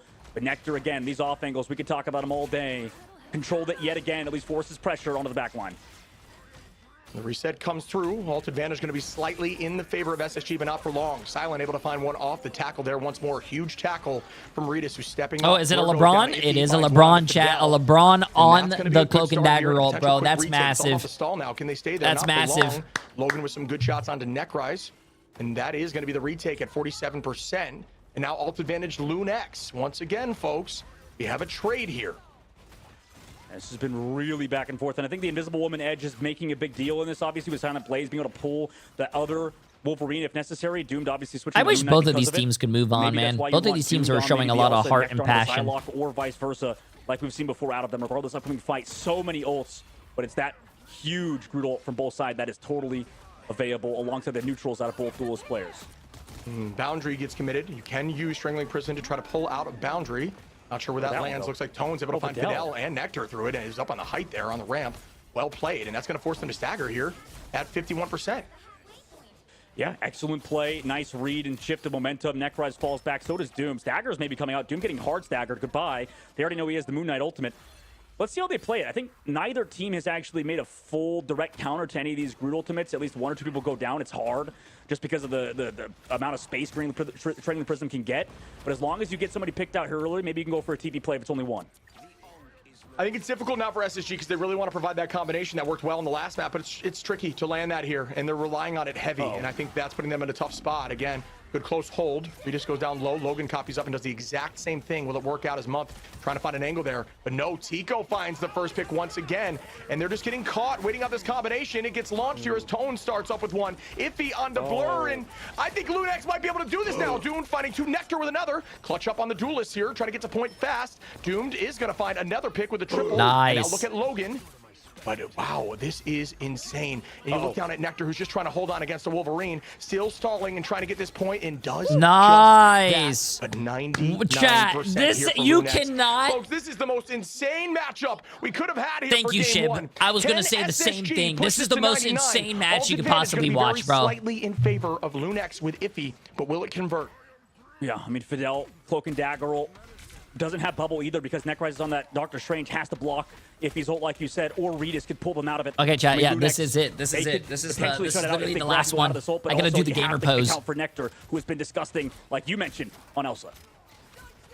Trying to find an early play here. A pick could mean everything. It's all about this neutral now. This one pick could give you the win. Great wall position gets broke there. Incredible position here by Logan, who knows he has to play safe. Don't flip. Don't flip. The commitment, that Meteor M, if it does land on that, is huge. Retus able to find one. That is a huge pick onto Necrise, who's going to need it. Oh, the pink portal was committed to. Retus is looking now for a big ult onto Nectar. Tones tries to land it. And it one onto Nectar, and this could be it, folks. It is LUNEX come out on top and move forward, knocking SSG out of the tournament. Space. Oh my God, no way. LUNEX fan right now, or SSG fan, their hearts definitely pumping. And wow, what a series by both teams. I did not expect that finish, chat. I did not expect that finish. Match in the North American region we've seen. Just a fun matchup across the board. That was a great game, but I did not expect that finish, bro. LUNEX, wow. And then Retus too. I mean, Retus made so many plays. And they beat the Elsa, which I'm not happy about. I wish the Elsa won because I wish teams would learn their lesson. And then towards the very end was doing it and doing it well. So huge shout out to LUNEX. They finally overcome those demons that you and Zoe so beautifully pointed out. I mean, this is nutty. I'm sure. So we're going to have you jump in Give here. me my money so I can lose it next round. Tone's coming out with the MVP. 11 finals there for Retus as well. What was your take on this matchup? I think my takeaway from this matchup is that Nectar missed a lot of ults. I think if he hit more ults, because he's running that those micro Elsa, switches. yeah. Doomed, I think, was a huge